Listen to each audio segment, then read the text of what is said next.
Chapter 1. The Broken Rune. A low moan echoed through the stone corridors of Karak Narn, like the sigh of a dying god. Lanterns cast flickering shadows along the ancient hallways, illuminating centuries-old carvings of dwarf ancestors in the stone. Dust motes drifted lazily through the air, disturbed only by the heavy footfalls of armored sentries patrolling the hold. Beneath their boots, the runes etched into the flagstones pulsed faintly, wards of protection, resilience, and permanence. Dwalin Flintstrider stood in the Hall of Anvils, his broad shoulders still flecked with soot from the forges he had passed through. His beard, neatly braided with silver clasps, swayed slightly as he shifted his weight. His eyes, cold as chipped granite, remained fixed on the item laid before him on the obsidian slab. The runestone, shattered. Its jagged edges glistened under the torchlight. But it wasn't just broken. It had been defiled.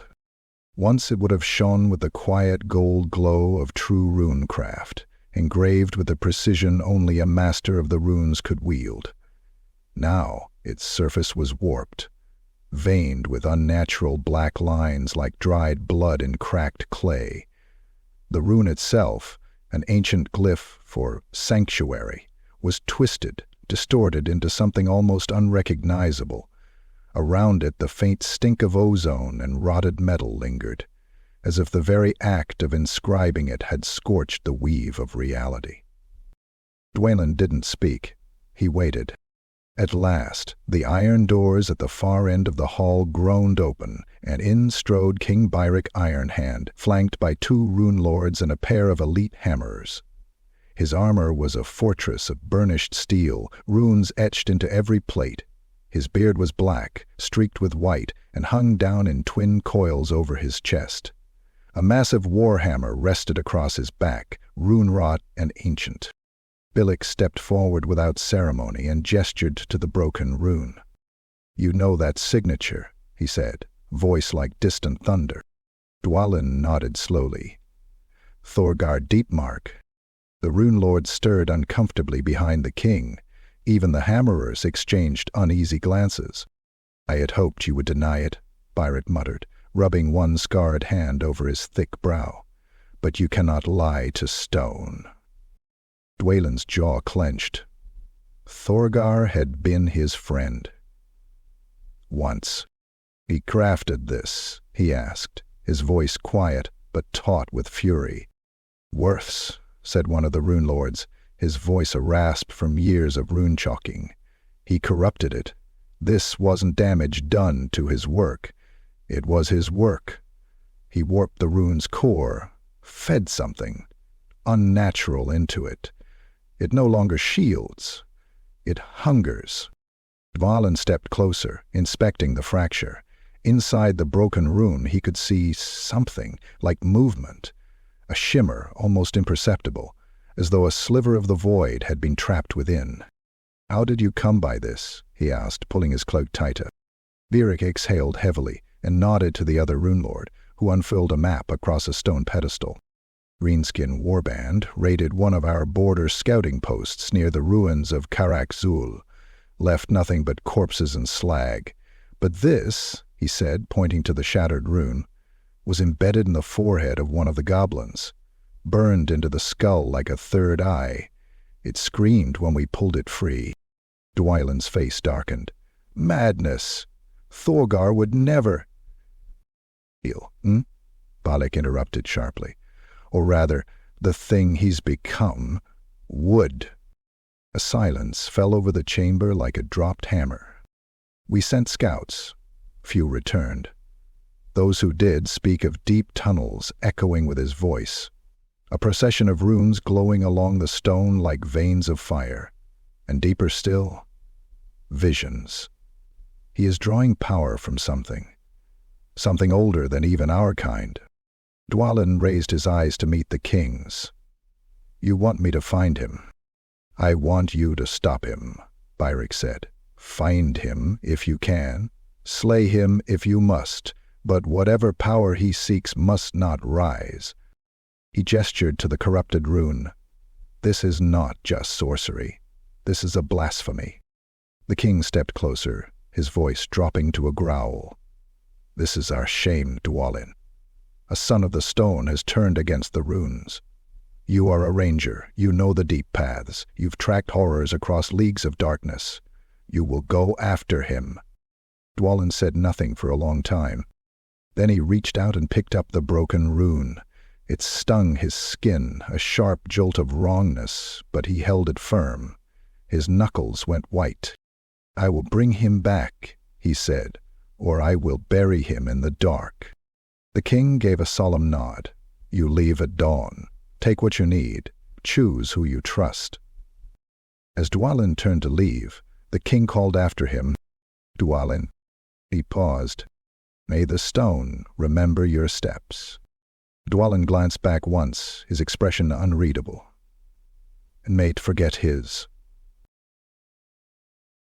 Chapter 2. Gathering Ashes. The forges of Karak Narn never slept. Even in the dead of night, the mountain's belly roared with the sounds of hammers and bellows. The heat clung to the air like a second skin, coating everything in a fine sheen of soot and sweat. Sparks danced like fireflies from chimneys carved into the mountain's spine. Glowing embers tossed skyward into the starless dark. The scent of molten iron, scorched leather, and beard oil filled the cavern. Dwalin Flintstrider descended into the forge quarter with purpose in his stride. The weight of the broken rune in his pack pressed against his back like a curse. He passed smiths with singed beards, apprentices barely old enough to hold a hammer, and grim-faced engineers testing war machines meant to defend the hold's gates. None met his gaze for long.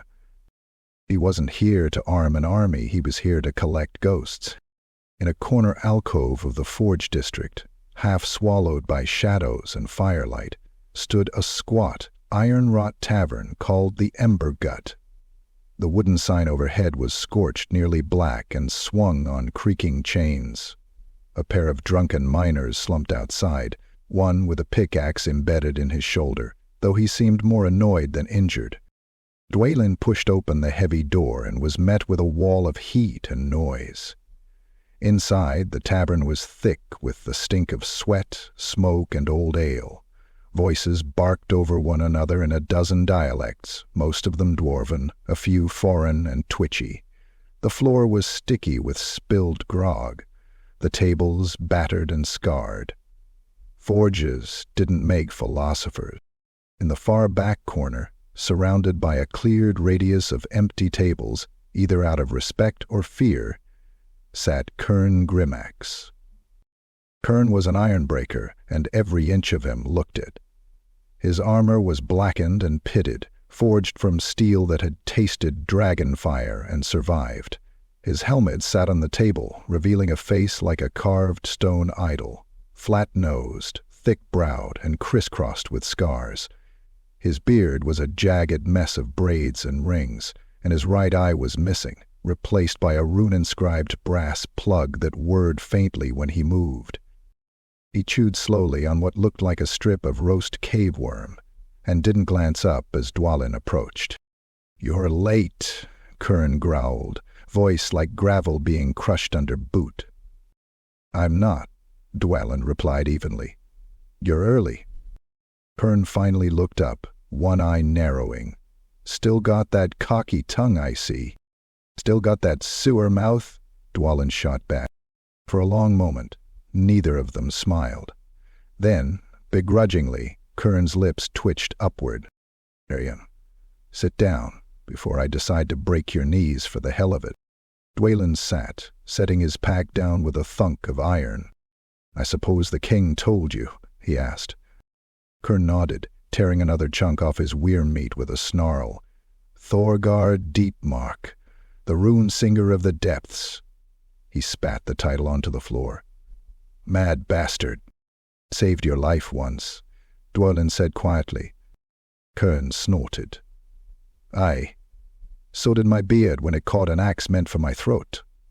Doesn't mean I want to wear it around my neck for company." "It's changed." "Changed? Lad, he's lost. You don't scribble a rune that makes a goblin howl itself to death and call it a rough patch. Dwalin leaned in. You coming or not? Kern drained a mug of black ale and slammed it down hard enough to crack the table. I was born in the dark. I'll die in the dark. Might as well go wandering into it one more time. Aye, I'm coming. Before Dwalin could reply, the tavern door creaked open again. Silence rippled through the crowd, not out of respect, more confusion. A figure ducked through the doorway, small, wiry, and swathed in layers of cloth stitched with silver thread. A gnome, no taller than a child, but moving with the careful steps of someone who knew how easily necks snapped. Brindell. His head was bald, save for a small tuft of hair coiled into a spiraling knot behind one ear. Tiny lenses sat perched on his nose, thick as bottle bottoms, magnifying his eyes grotesquely. He carried a stack of tomes strapped to his back like a brick wall, and wore a long coat lined with pockets overflowing with scrolls, rune etchings, and things that buzzed or blinked. "Ah, my companions of beard and belligerence," he said brightly, weaving through the crowd, untouched despite his size. "It seems the fates have smiled upon our convergence." Tern groaned. "No one told me we'd be dragging along that thing." Brindell beamed. "And I see you're as full of charm as ever, Grimax. Tell me, has your personality always smelled of cave mold? Or is that a recent development?" Dwalin raised a hand to forestall the argument. "Brindell, I need your expertise. This rune," he unwrapped the shard from its cloth and set it on the table, "is unlike anything we've seen." The gnome's mood shifted instantly. He leaned in, eyes gleaming. As his long fingers hovered over the rune, the lamps around them dimmed. Even the fire seemed to flicker low. Baron Brydell whispered something, an ancient word, older than dwarven, and the shard pulsed with a sickly violet light. He recoiled. "This rune is alive," he hissed. "It speaks to something, slumbering beneath the stone. A calling. A binding. You don't chase a priest who made this. You chase a prophet." Kern slammed his fist on the table. "If he's talking to anything that deep, we bury him, prophet or not." Brindle turned to Dwalin, voice suddenly serious. "You'll need me to track the rune's resonance. It leaves echoes, tethers. I can follow them." Dwalin nodded. "Then we leave by dawn. We take the forgotten paths through the umbral veins. We cross into Greenskin territory and beyond." He looked at them both. One warrior, one scholar, neither friends, neither safe, but both necessary. "We're not hunting Thorgar," Dwalin said, gripping the shard tight. "We're chasing the ash trail of a fire that could burn the whole mountain down. And somewhere, deep beneath the stone, something stirred." Chapter 3. Into the Gloom of Karak Narn. The gates of Karak closed behind them with a booming finality, the reverberation echoing through the mountain's skin like a death knell. The stone beneath their boots grew colder, older, less touched by living hands, and more by the weight of forgotten centuries. Dwalin led the way, his eyes accustomed to the dark. He carried a runed lantern, crafted from ancestral steel and lit with flame-lue glowstone. It cast long, sharp shadows, each one twitching like they might lurch free and devour them in the black. Behind him trudged Kern Grimax, every step a low growl of iron against stone. His armor, though meticulously kept, bore deep scars, chipped runes, pits from acid and fang, a history of violence etched into steel. He held his war axe across his chest, the blade glinting with anticipation. Kern hated many things: noise, light, gnomes, but above all he hated the things that crawled in the dark. And trailing behind them, fidgeting, whispering, occasionally scribbling into a floating parchment that hovered at shoulder height, came Brindle. The gnome's tiny feet barely made a sound, but the devices in his coat whirred and chirped as he passed, like he was carrying a menagerie of mechanical mice. They descended the winding passage known as the Forgotten Vein, a sloping, uneven tunnel that once ferried ore carts from the deeps of Karak Narn to the outer halls of Karak Var. But that was before Karak Narn fell. Now it was a corpse tunnel. After 4 hours of descent, the carved stone gave way to natural cavern. The transition was abrupt. Where dwarven hands had once hewn the walls with pride and precision, the new passages yawned open like wounds. Wet stone, slick with ancient condensation, closed in like a throat. Stalactites hung like jagged teeth, and far below, something dripped, slow and steady. "Smells like piss and mushrooms," Kern muttered. "Goblin musk," Dwalin replied. "They live here, breed here, die here." Rendell sniffed. "Correction. They die soon here." The air thickened as they went deeper. Mold bloomed in riotous patches, greasy black fungi and luminescent mosses that pulsed faintly with green light. The scent was cloying, sickly sweet, like rot-wearing perfume. Then they found the first remains. A dwarf skull, helmet still attached, sat half-buried in slime. Its lower jaw was missing. Claw marks etched the bone, and something had gnawed through the steel at the temple. Kern crouched and touched the cracked helm. "Old make, pre-fall." "Thorgar passed through here," Dwalin said. "He must have come this way." They moved in silence for another mile, until they reached what once had been the eastern watch-chamber of Karak Narn. It had collapsed long ago, one wall torn open by an earthquake or detonation. Rubble covered half the room. Scorch marks laced the ceiling, and scattered across the floor were the corpses. Goblin corpses. Not fresh, weeks old maybe, but the cause of death was unmistakable. Unbinding.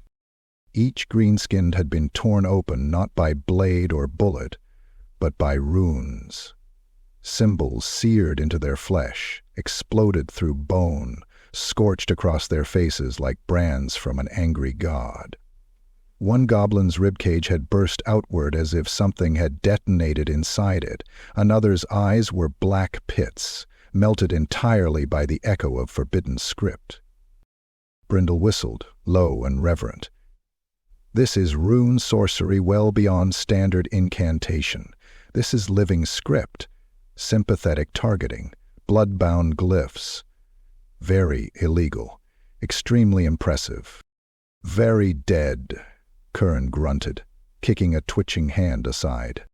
Dwalin knelt by one of the bodies, fingers tracing the ash where a rune had been scrawled into the floor, in blood. It wasn't Thorgar's usual work. It pulsed with madness. The lines were erratic, too deep, as if etched by a shaking hand. The rune shimmered, faintly, humming a sound Dwalin felt more than heard, a grinding whimper in his teeth. Suddenly a rasp, not from the rune, from the dark, a low, wet breathing. They turned as one. Shapes spilled from a far tunnel, dozens of hunched goblins, their eyes reflecting the blue lantern glow like animal glass. But these were not raiders. These were the grots of the gloom, the scavengers that fed on corpse mold and worse.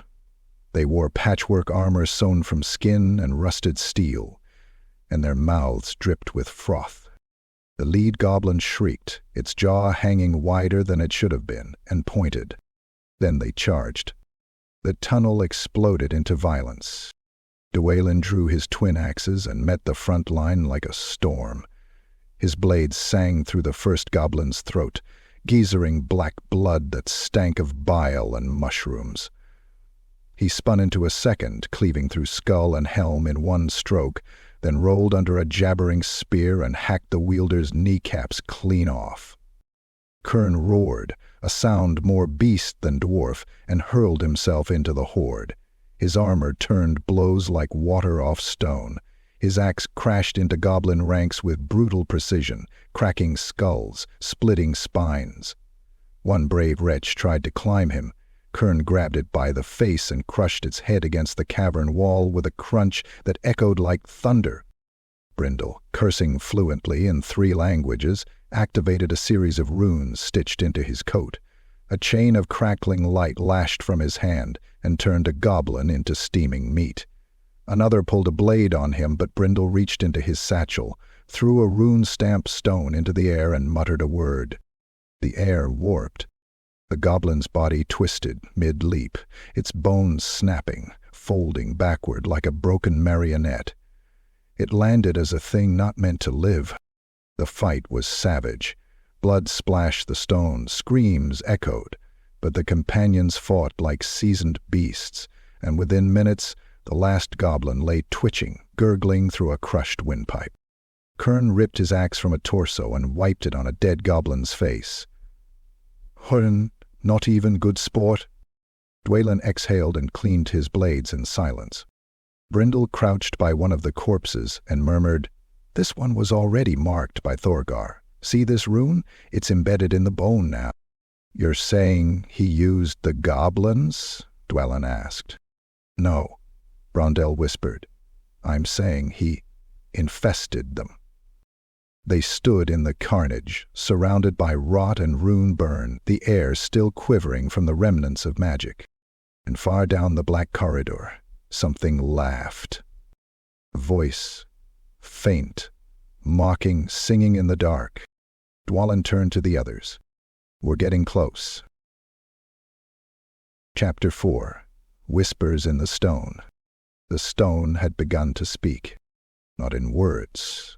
Not in any language Dwalin Flintstrider knew or could even mimic, but in pulses of wrongness, like pressure behind the eyes, like a heartbeat that wasn't his, thrumming in the very walls. The deeper they pushed into the forgotten tunnels of Karak Narn, the more the rock seemed alive, not with warmth, but with watching. The 3 companions moved with caution now. The blood of the slain goblins from the last encounter had dried on their armor, black and crusted. Kern's axe still dripped with half-congealed matter. He hadn't bothered to clean it. Brindell's normally twitching fingers were oddly still, his usual stream of muttering theories now replaced by tight-lipped silence. Even the mechanical doodads clinging to his coat had gone quiet. They passed through a collapsed barracks, where shattered dwarven shields still hung from rusted pegs. The air was thick with mildew, but there was something underneath it, burnt parchment, maybe, or the faint tang of old blood. One wall had been painted over with a smear of oily, tar-black ichor, and in it, carved deep by claw or blade, was a rune none of them recognized. Not dwarven, not elven, not anything. It pulsed, not with light, but with intent. Kern tilted his head. "That's not right?" "No," Dwalin murmured. "That's Thorgar's doing." Brindle hesitated. "It's more than that. He's not just leaving signs. He's bleeding language into the stone, changing it, making it listen. He's writing consciousness." The gnome touched the rune with the edge of a silver-tipped stylus. The walls shivered. A distant scream echoed through the tunnel, not from a throat, but from every direction at once, a scream that sounded half like a sob, half like a curse. Brindle recoiled with a choked yelp. "Right," he panted, "no more touching runes." They continued through a narrowing fissure, where the ceiling hung low and jagged rocks scraped their armor. Here, fungus had claimed the walls, fat, bulbous growths that pulsed faintly. Some oozed translucent slime that steamed where it touched the ground. Others had opened like mouths, revealing fibrous tongues that twitched as they passed. And then they found the cave creature. It had once been a squig.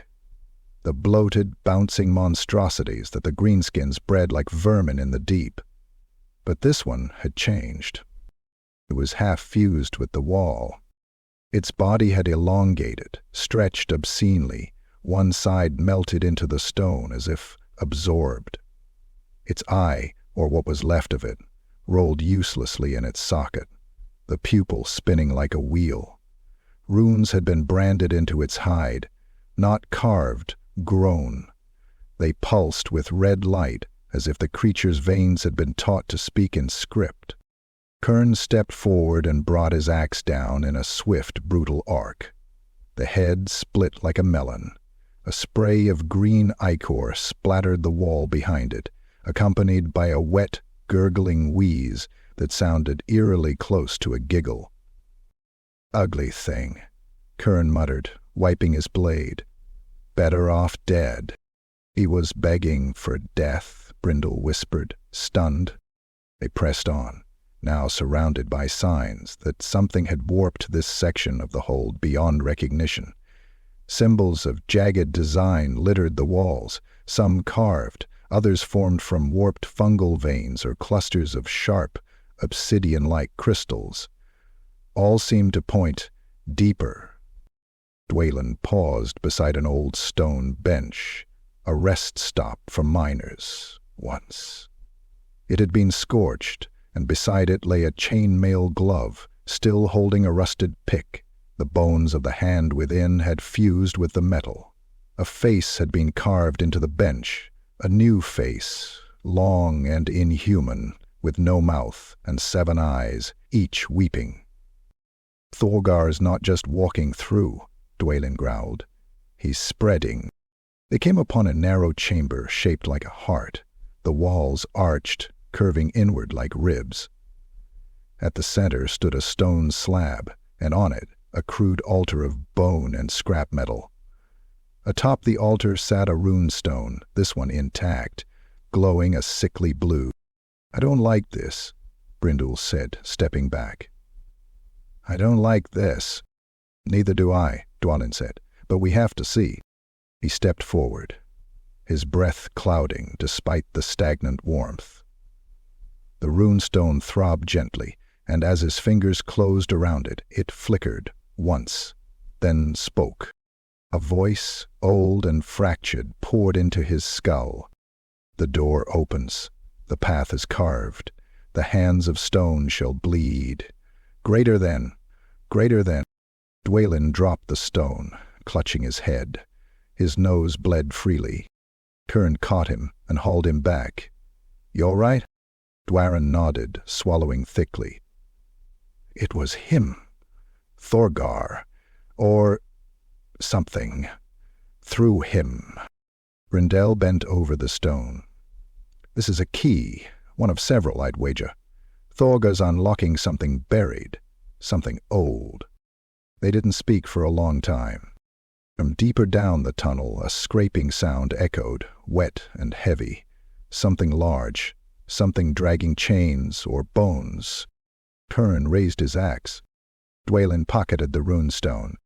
Brindle whispered, "It's listening to us now." And then the whisper came, not from around them, but inside them. A breath in the soul. "He's waiting. Come closer. Come home. Greater than..."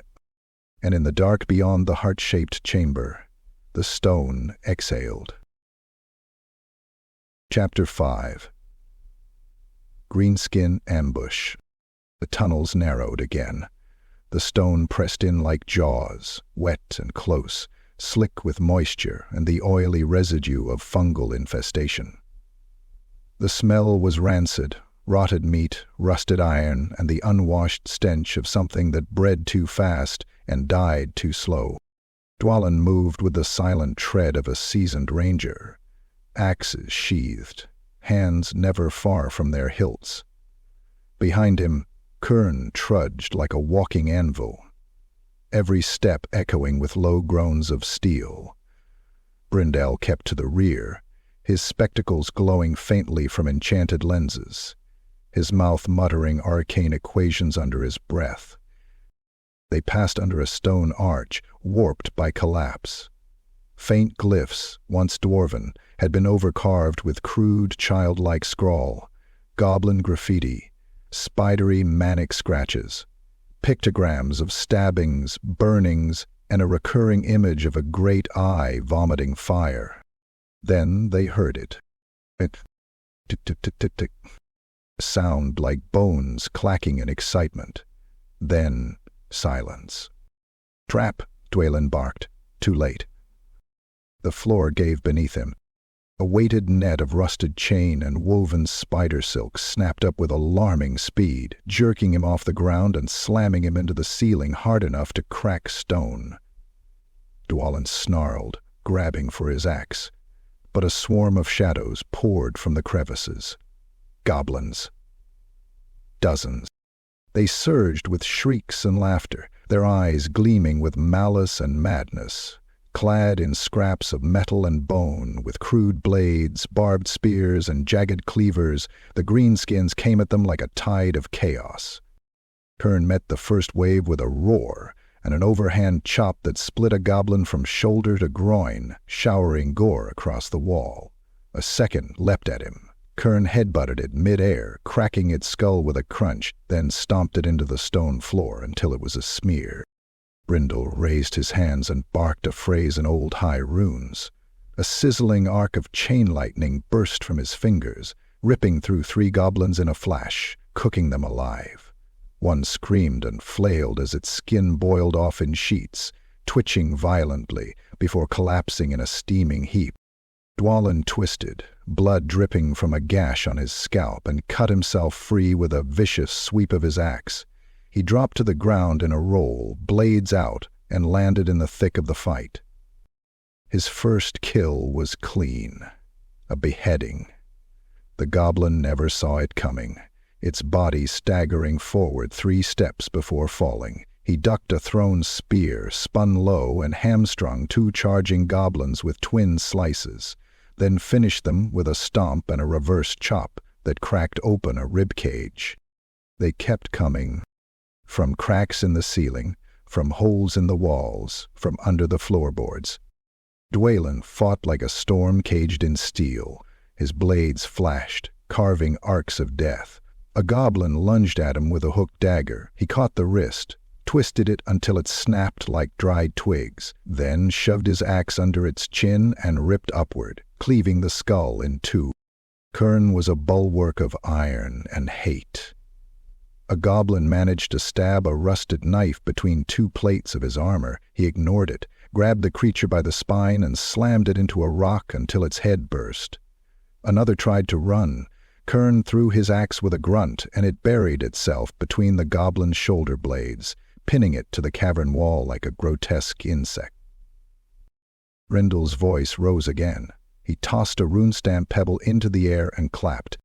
The pebble exploded in a vortex of fire, sucking 4 goblins into a spiraling inferno. Their screams were brief, their bodies reduced to blackened husks that shattered like burnt leaves. But the goblins weren't just mad. They were organized. These weren't the usual feral tribes. This was a war band. They began to circle, using pincer formations, targeting Brindle with thrown javelins and trying to isolate Kern. A horn shrieked from the rear. A larger goblin, festooned in bones and wearing a cap made from a dwarven skull, appeared, clearly the chieftain. He pointed his crooked staff at Dwalin and howled, "Stab him good! Take his bones!" That was a mistake. Dwalin's eyes locked onto him. He burst through the enemy line like a missile, cleaving down 3 goblins in the space of a breath. His blades sang a hymn of vengeance, cutting through ribs, necks, and collarbones. Blood sprayed the walls. The chieftain backpedaled, shrieking commands.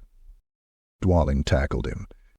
They crashed into the ground. The goblin shrieked, stabbing wildly with a rusted dirk. Dwalin caught the wrist, bit off the goblin's ear with a growl, then pummeled his face into the rock. Once. Twice. 3 times. On the 4th, the skull caved in like wet clay. The warband faltered. Kern retrieved his axe and waded back into the fray, arms red to the elbows, chanting a war hymn in the old tongue. Brindle launched another explosive rune that turned 5 goblins into confetti. And then the survivors broke. They scattered, shrieking, falling over one another in their desperation to escape. Dwalin stood, panting, drenched in black ichor. His beard was slick with gore, his axes choked with meat. He turned toward the retreating goblins, bared his teeth, and roared. They did not look back. Curran spat and leaned on his axe. Well, they'll think twice before ambushing us again. Bredell staggered over, singed and grinning. I believe we've made an impression. Dwalin looked down at the dead chieftain, then kicked the corpse into a pit. Good. Let 'em remember our faces, he growled. Let fear crawl back with them. Let it spread. He sheathed his axes. Then, from deeper within the tunnel, a faint echo. Clap, clap, clap. Slow, mocking. They froze. No figure emerged, no enemy charged. Just the sound. Dwalin's eyes narrowed. Thorgar knows we're here. And the stone whispered again, faint as a breath. Closer now, closer still. Come see what waits in the dark. Greater than. Chapter 6. The Cracked Vault. The tunnel dipped sharply downward, as if the mountain itself had grown tired of holding secrets and began vomiting them into the deep. The stone was smoother here, less natural, not the crude fungus-choked caverns of the Greenskin warrens. No, this was crafted stone, forged and carved by dwarf hands millennia ago. The air was dry, unnaturally so, with a bitter tang of scorched parchment and heated iron. This is old, Brindell muttered, his lenses adjusting to magnify the walls. Pre-imperial architecture, older than even Karak Narn's founding. Curran snorted. If it's that old, it'll be full of things best left dead. But Dwalin said nothing. His fingers traced the chisel marks in the stone, barely visible to untrained eyes. These weren't battle tunnels. These were sanctums, runesmith chambers. They came to a wide stone archway, partially collapsed. Ancient runes once glowed along its edge, but now most had been scorched away or gouged out. The doors themselves were shattered, the great bronze slabs sundered down the middle like cracked bone. One lay flat against the floor, split clean in two. Beyond it, darkness yawned like a grave. This was a rune vault, Brindle said in awe. A sacred repository. Only the eldest rune priests would be permitted entry.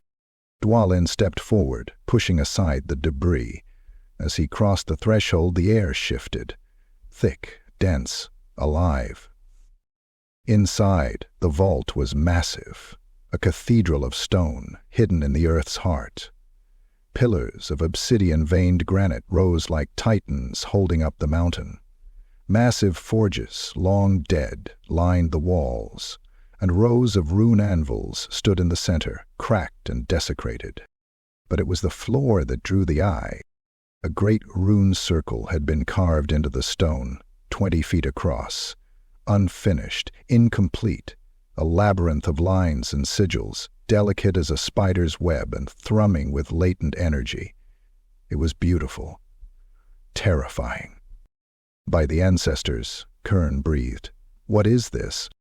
Brindell stepped carefully forward, kneeling at the edge of the rune.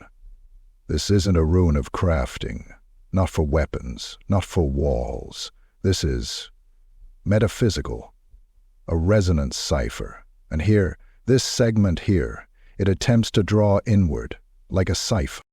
Draw what? Dwalin asked. Brindle looked up, pale. Consciousness. As they circled the design, more signs of corruption became visible. The rune anvils bore strange markings, not chiseled but burned in, as though the stone had resisted. Along the walls, inscriptions twisted and bled down like tar, visions, maddened thoughts etched by Thorgar's hand. Some were carved in blood. The mountain dreams. The word is awakened. Stone has memory, now it has voice. The final rune is me. Dwalin stopped at a side altar. It was ruined, cracked down the center, but still bore remnants of sacred offerings, old gold coins, rune-etched shards. ceremonial tools now rusted and warped. Behind it, painted across the wall in a wide, sweeping scrawl of what looked like dried pitch, was a single rune. It writhed. Not literally, but visually. No matter how you looked at it, it seemed to shift, to tilt, to change shape in the corners of your vision, a thing your mind couldn't hold. Dwalin felt a pressure behind his eyes, like something was pushing out. He staggered back, growling, "That's not a rune." Brindle's voice was trembling. "It's becoming one." And the whispers began. From the walls, from the stone, soft, guttural utterances, not quite words, just at the edge of understanding, each one like a sliver in the ear. They layered atop one another, a chorus of breathless murmurs.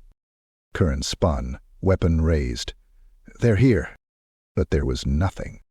And then, from the far end of the vault, a sound. Scrape, scrape, scrape. A figure crawled from behind a broken pillar. It was once a dwarf. Now it was a husk. Skin sloughed from its bones, eyes gone milky white. Its beard was burned away, leaving only melted flesh and twisted lips muttering fragments of Thorgar's inscriptions. Its fingers were bleeding stumps, worn down to bone from scratching runes into stone. And branded across its chest, carved deep into the ribs, was the same writhing symbol from the wall. He saw them and screamed. Not a cry for help, not fear, a summons. From the vault shadows poured more shapes. Broken creatures, twisted dwarves and goblins both, their bodies mangled by rune fire, their minds obliterated by exposure. They shrieked and gnashed, crawling and limping toward the intruders with hunger in their eyes. "Hold the line," Dwalin roared, drawing both axes. The first husk lunged. Dwalin sidestepped and cleaved its head clean off. The body crumpled, but the head kept whispering until he stomped it flat. Narn engaged with a snarl, bringing his axe down on a charging abomination with such force it split from collar to groin, black ichor spraying his face. Another lunged at him from the side. He pivoted, drove his shoulder into its chest, and crushed its skull against the altar with a spray of bone shards. Brindle screamed a rune word and unleashed a pulse of raw force that shattered three of the creatures into chunks, their limbs spiraling across the vault like broken dolls. But they kept coming. One leapt onto Dwalin's back, biting into his shoulder. He slammed it into the wall once, twice, until it let go with a crunch of broken jaw. Another grabbed his leg. He buried an axe in its face and tore it out sideways, carving a trench through what was left of its brain. They fought in a circle, surrounded, outnumbered. Curran took a blade to the ribs but didn't falter.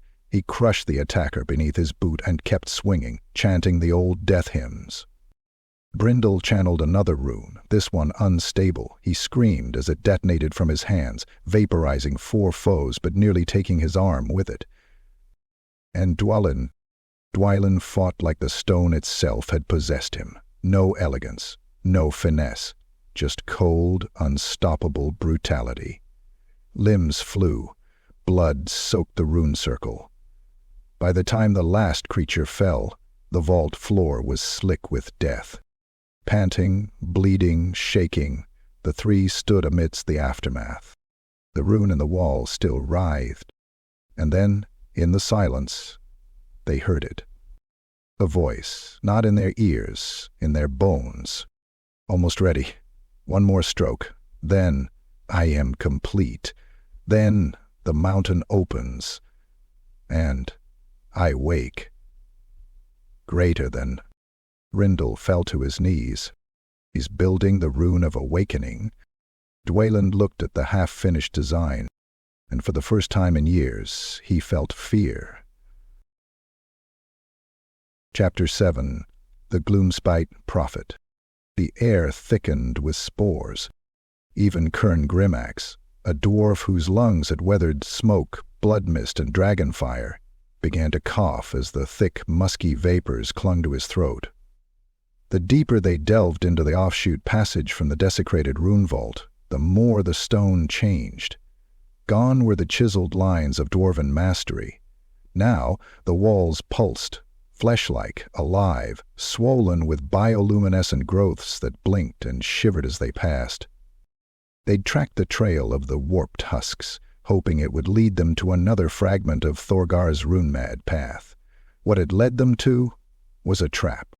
The moment they entered the cavern, vast, domed, filled with towering mushrooms that exhaled clouds of yellow mist, they were ambushed. Click, snap, screech.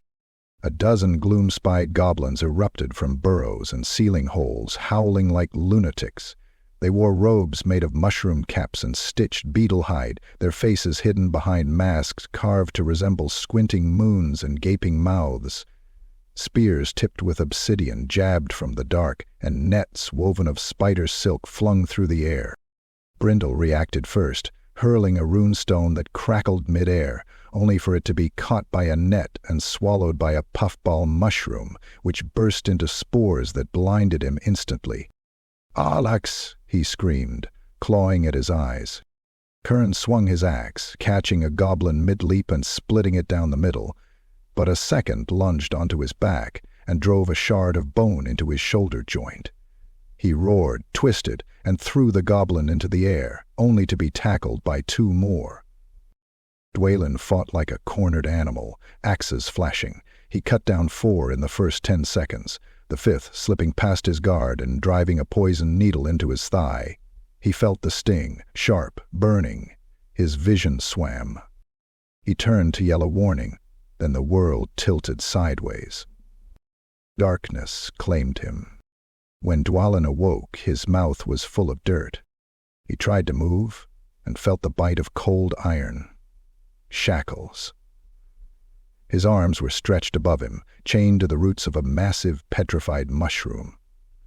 The ground beneath him was damp and soft, littered with bone fragments and patches of blue mold that squirmed like insects.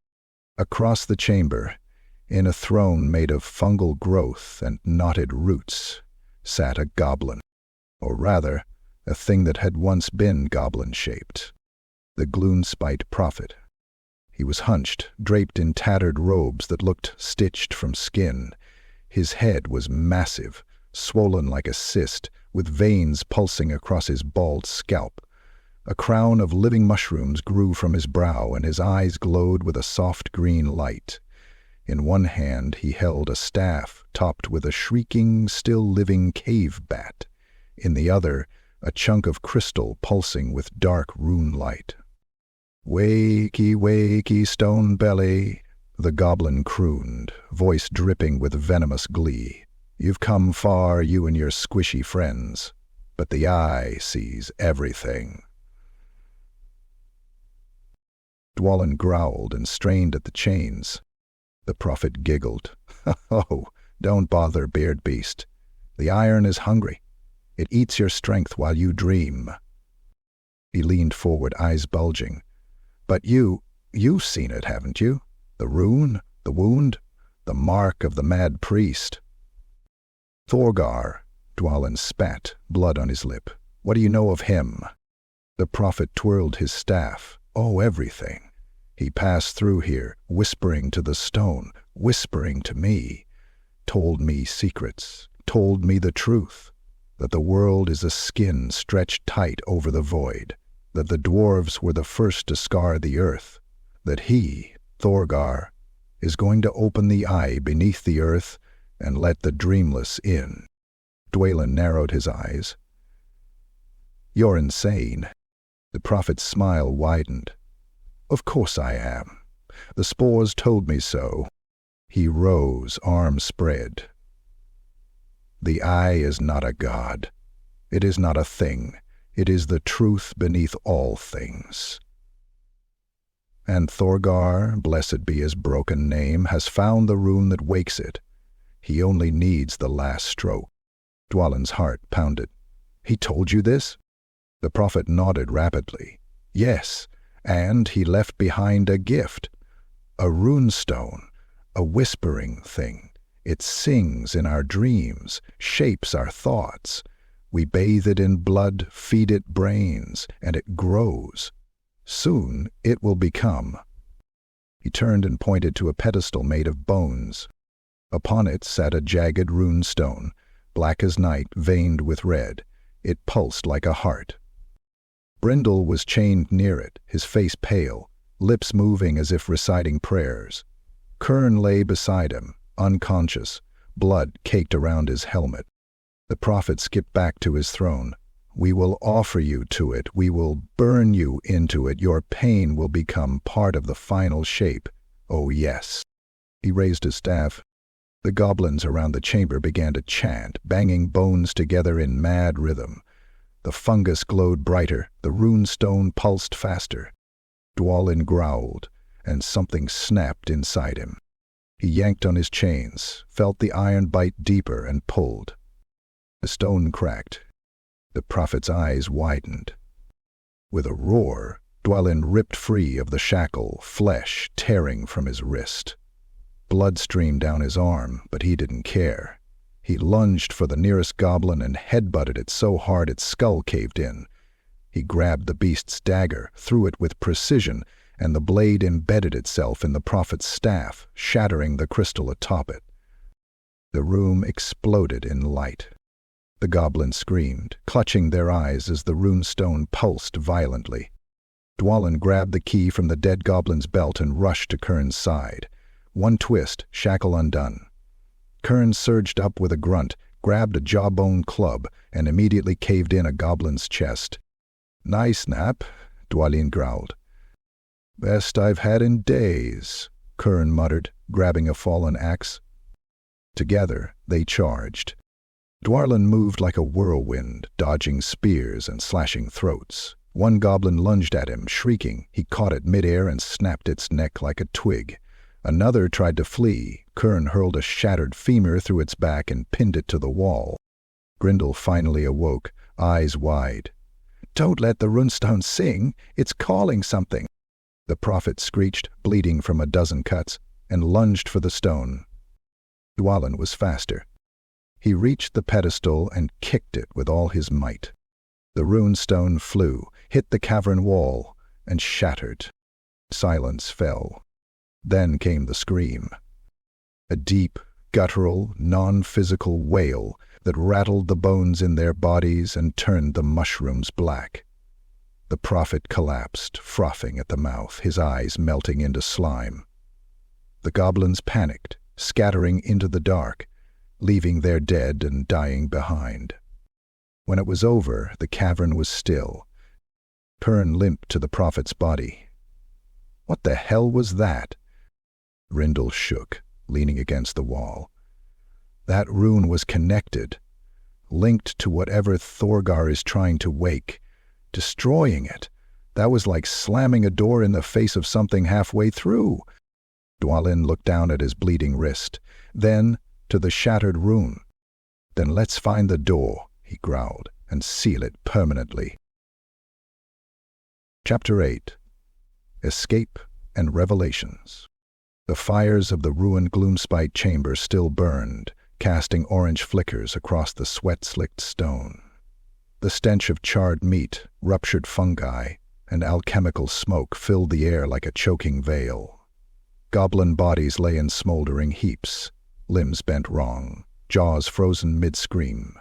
The prophet's twisted remains, now barely more than a wet stain, and shattered skull fragments, steamed beneath the cracked bone throne. But there was no time for breathing. The collapse had begun. Dwalin hauled Brindle upright, the gnome's knees still wobbling from the psychic scream that had echoed through the runestone's destruction. "We have to move," he barked, dragging him through a sagging tunnel mouth, just as a chunk of ceiling thundered down behind them. Kern took the rear, limping, his shoulders slick with blood. He batted away crawling blind goblins who shrieked nonsense and scrabbled at the walls like drunken insects. They fled into the gut of the mountain, through tunnels barely wide enough to fit Kern's broad frame. Behind them, The runestone's shattered link continued to unravel the chamber, fungus dying in seconds, the stone itself crumbling, weeping thick rivulets of black ichor. Whatever Thorgar had embedded there, whatever tethered it to the mountain's will, it was rotting now, and dragging the surrounding cavern into death with it. They only stopped running once the tremors faded. They emerged into a massive chamber, half collapsed, filled with broken statues of dwarf heroes, their names defaced, their weapons stolen. A forgotten hall of memory, desecrated. There, beneath the sagging gaze of a headless stone king, they collapsed. Brindell fell first, gasping, eyes wide and bloodshot. Dwalin knelt beside him, shaking his shoulder. "Talk to me. You saw something when you touched the prophet's rune. What was it?" Brindell coughed, then sat up slowly. His hands trembled as he pulled free a small notebook, half-scorched and scribbled with blood, ink, and runic shorthand. "I didn't just see something. I felt it. It was like a lattice of thoughts layered over time. Fractured, mad, but structured." He flipped to a sketch of the rune circle from the cracked vault. "He's building a cipher," Brindell whispered. "Not just a spell, not just a trap, a concept. Thorgar isn't mad in the way we assumed. He's methodical. He's decoding the foundations of the world." Kern scoffed, spitting blood. "He's scribbling madness across the walls of the ancestors." Brindell ignored him, staring wide-eyed at the page. "No, listen. This is older than our kind, older than words. He's chasing a myth, the heart rune." Dwalin frowned. "That's legend. Old dwarf tales. A rune so powerful it could shape mountains or melt them, forge gods, unmake them." "Aye," Brindell nodded. "Exactly. It was said the heart rune was forged by the first runesmith, not with hammer and steel, but with understanding. It is the rune beneath all runes. The first rune. The one the gods themselves feared." Kern leaned forward, growling. "And what the hell does Thorgar want with it?" Brindell met his gaze, and for once there was no sarcasm, just cold, brutal clarity. "He wants to become it." The silence was heavy. Brindell continued, voice barely above a whisper. "Thorgar isn't trying to use the heart rune. He's crafting a path to replace it. A successor rune, a self that is both symbol and source. If he finishes it, he won't just control magic. He'll rewrite the laws of reality. Creation, destruction, time, memory. He'll become the rune, and the world will reshape around him." Dwalin's jaw tightened. "And the eye beneath the earth?" Brindell's expression darkened. "It's not a metaphor. It's real. Thorgar believes it's a buried consciousness, older than gods, a remnant, and he's trying to wake it." "Umayo," said Brindell. Didn't answer immediately. Then, in a voice laced with reluctant awe, "Because he thinks it will see him, validate him, accept his final rune as truth. He's not just building power, he's writing himself into the soul of the world." Kern stood, rolling his shoulders. "Then we kill him before he finishes." Brindell looked haunted. "If he completes the final stroke, killing him might not be enough. The rune may live on. It might already have begun to. The prophet said it. One more stroke. We're close. We have to stop him now." Dwalin rose to his feet, wiping blood from his axe. "Then we follow the path," he growled. "We follow the madness, find the last rune, and we end it, whatever it takes." Far above, through the shattered rock ceiling, the stone let out a long, deep sigh, like a sleeping beast exhaling its final breath before waking. Chapter 9. Madness Beneath the Mountains. There was no path now, only the uncharted deep. The air hung heavy, thick as mud and laced with spores that glimmered faintly with an unnatural light. The ground pulsed beneath Dwalin's boots as if the mountain itself had a heartbeat. Walls, once carved with the precision of dwarven hands, had melted into flowing, organic shapes, stone that wept, sighed, and shifted when unobserved. They had entered the threshold of what Brindell called the unwritten deep, a pocket of the underworld where Thorgar's runework had bled into the stone and began to rewrite it. Dwalin hadn't spoken for hours. His jaw was locked. His eyes, usually sharp and sure, had grown distant. His axes hung limp at his sides, hands twitching, fingers occasionally tracing lines in the air. Not battle stances, runes, fragments, shapes that whispered as they formed. Rindal noticed it first. "He's slipping," he whispered to Kern, whose grip on his axe hadn't eased since they entered this part of the deep.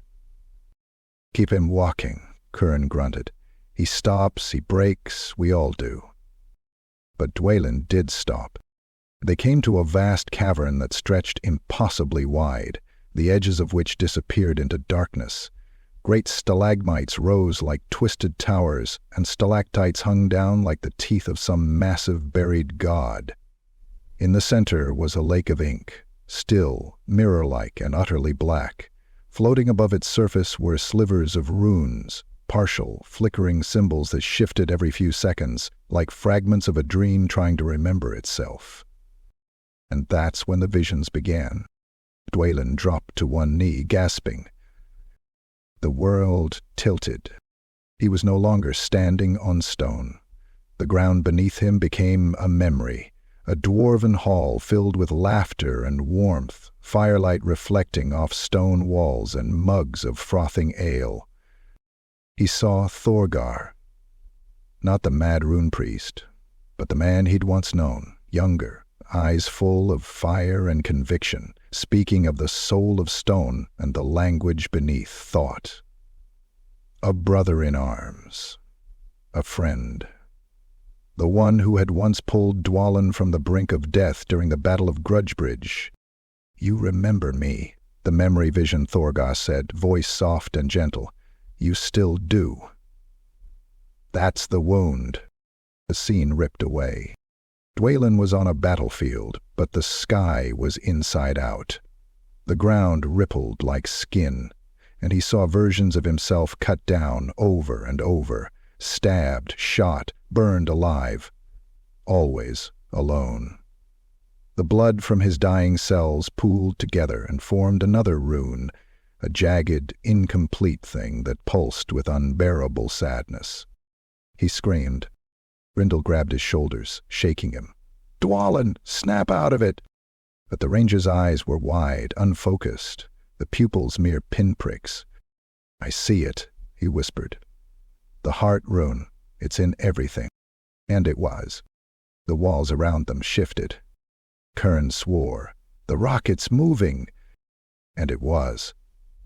The stones swirled, flowing like ink in water. Runes emerged from it, not written, but birthed. They blinked into existence, glowed red-hot, then sank back into the surface, leaving trails of distorted air. One rune opened like an eye, looked directly at Kern, and blinked. He charged it, axe raised, roaring. His blade bit stone, and sank in as if the wall were flesh. The rune laughed, not in sound, in feeling. Kern reeled back, grabbing his head. Brindle shouted an incantation, his coat glowing with protective sigils, and slammed a warding rune into the floor with his bare palm. The ground recoiled, the runes fading temporarily. Reality knit itself back, imperfectly, like a botched repair job. Dwalin gasped and blinked. He was back. His body was drenched in sweat, his skin ice-cold. "I saw him," he rasped. "He wants this." Brindell wiped blood from his nose. "It's the rune, or what's left of it. Even incomplete, it's broadcasting, twisting perception, hijacking memories. This entire place is part of Thorgar's spellcraft. "He's not shaping a place," Dwalin muttered. "He's shaping meaning." The moment they began walking again, the cavern tilted forward. Space itself nudged them on, like the mountain wanted them to proceed. Dwalin's axe began to hum. Not with magic, with anticipation, like it knew it would soon drink. Then came the creatures. They did not crawl, they did not walk. They slithered sideways through dimensions, humanoid shapes formed from fragments of stone, stitched together by runes that floated between their limbs. Where their eyes should be, they had voids. Where their mouths should be, they had words.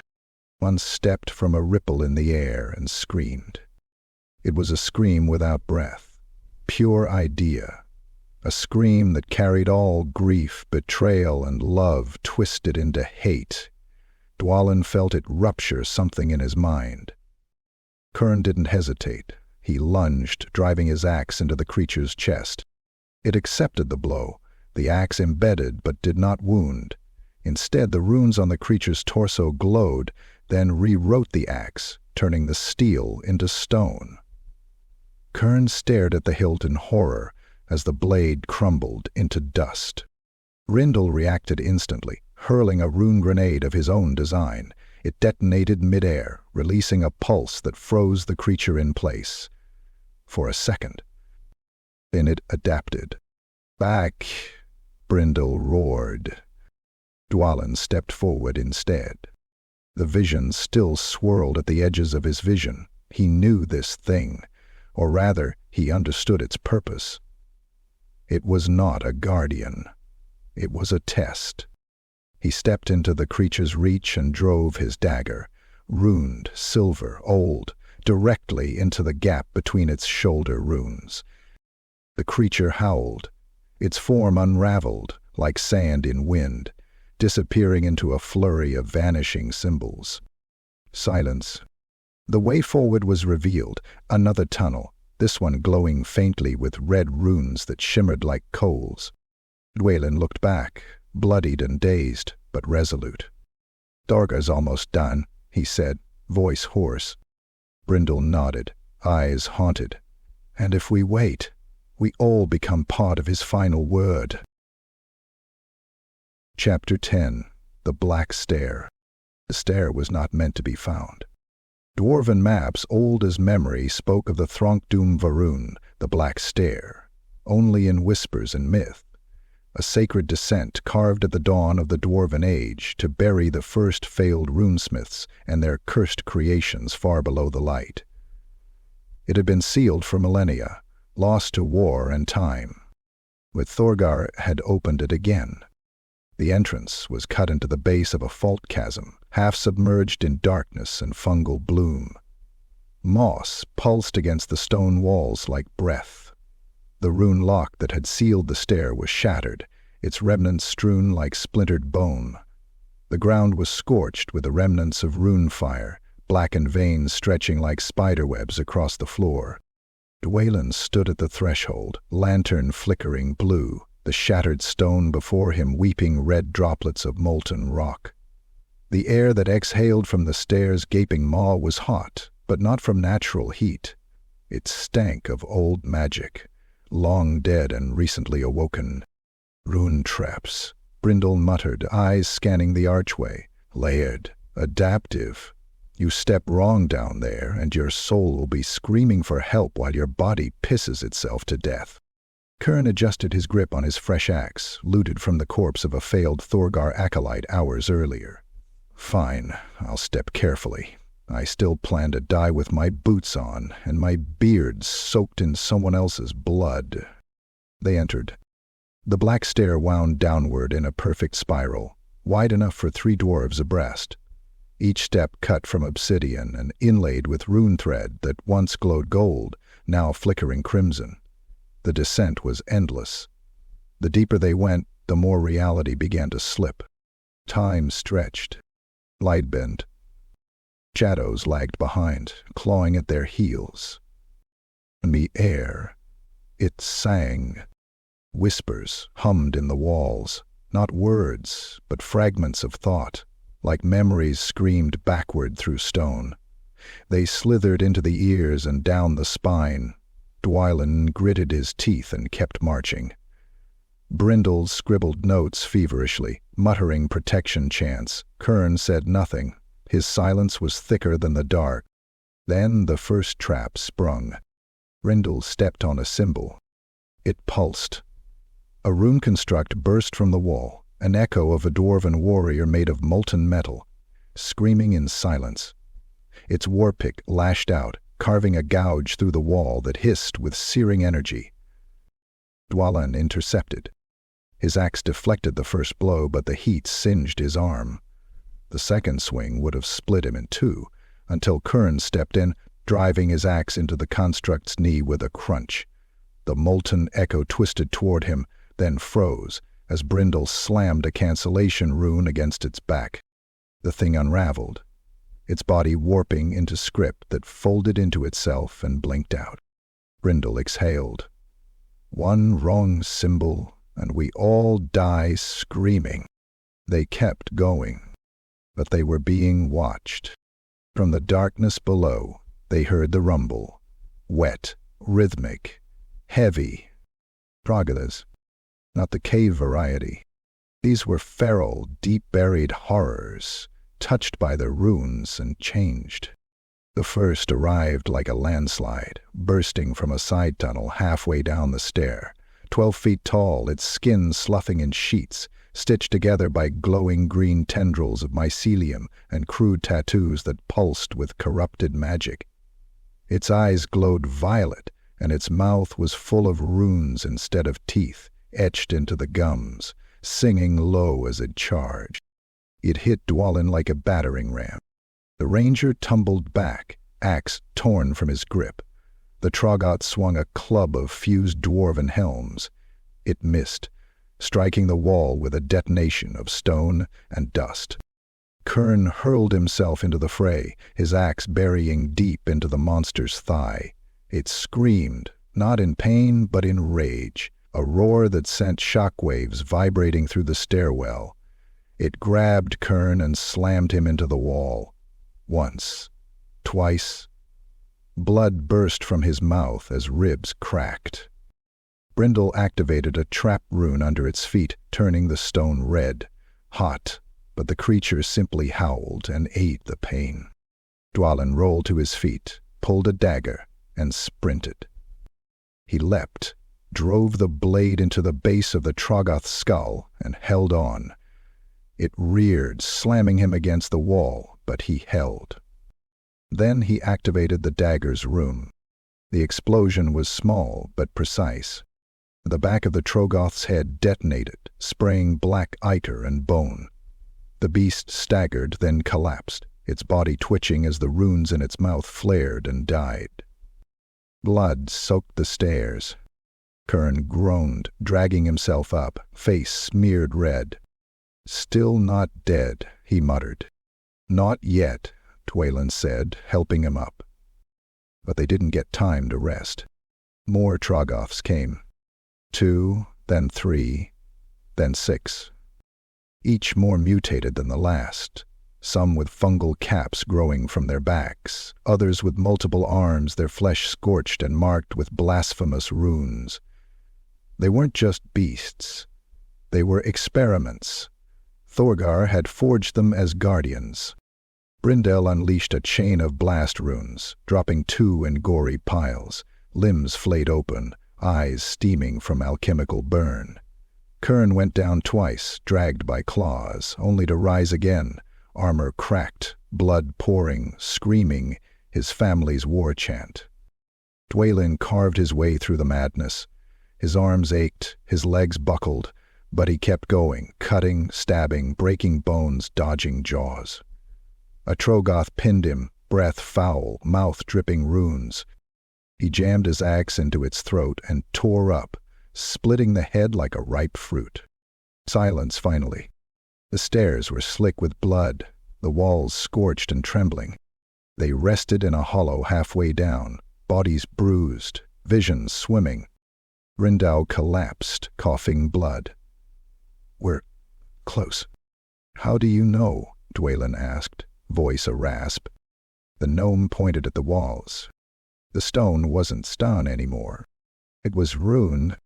The entire black stair's last leg was carved from living script, symbols layered upon symbols, pulsing, shifting, whispering. It bent the light. It bent the air. They were walking through the edge of a spell not yet complete, but very, very close. Dwalin looked below. The stair ended soon. And beyond it, at the edge of the world, the runes glowed like the surface of a star. He clenched his fists. "Oh, more level," he muttered. And we find him. Chapter 11. The Pale Hold. The black stair ended in silence. No door, no gate, just open stone and a weight in the air that pressed against lungs and thought alike. The tunnel that followed was short, steep, and suffocating. It opened into a chasm carved not by time or tectonics, but by will. And there, beneath the weight of the world, lay the Pale Hold. It was vast. A sunken city hollowed into the bone of the mountain, wider than any modern hold, deeper than any known forge. It sprawled in concentric rings, each tier descending further around a central shaft, like a colossal stone whirlpool. Bridges and archways crisscrossed the void, suspended by ancient rune pylons still pulsing with ghostly light. The stone was pale, almost bone-white. Not from age, but by design, chalky and cold, veined with blue luminescent ore that gave the city its eerie glow. It was silent. No wind, no skittering creatures, no breath. Just the sound of their footsteps. Ryan fell to his knees, overwhelmed. This is it. The origin, the birthplace of rune lore, before the holds, before the wars. This is where the first words were carved. Dwalin said nothing. His eyes scanned the horizon, layer upon layer of broken stonework and forgotten halls. Each structure bore carvings, not of kings or warriors, but of ideas. Runes shaped like people, symbols bent into postures of worship, of screaming, of birth. The language of gods made flesh. Kern adjusted his cracked armor, wiping black ichor from his face. Place smells like death trying to remember itself. They moved slowly, descending across a shattered bridge whose pylons still hummed with residual power. Below them, on the central platform, far beneath the city's rings, they could see it. No spire, black stone, runed, rising like a stake through the heart of the world. And at its base, figures. Dozens. Hulking silhouettes, kneeling in perfect circles. Unmoving, surrounding the spire like worshippers around a pyre. Thorgar's acolytes, Dwalin muttered. No, Brindell whispered, trembling. They're not his, they're ancient. They reached the first of the dwellings, massive stone chambers carved into the walls, shrines, libraries, laboratories, all fused with rune metal that had long since cooled into static silence.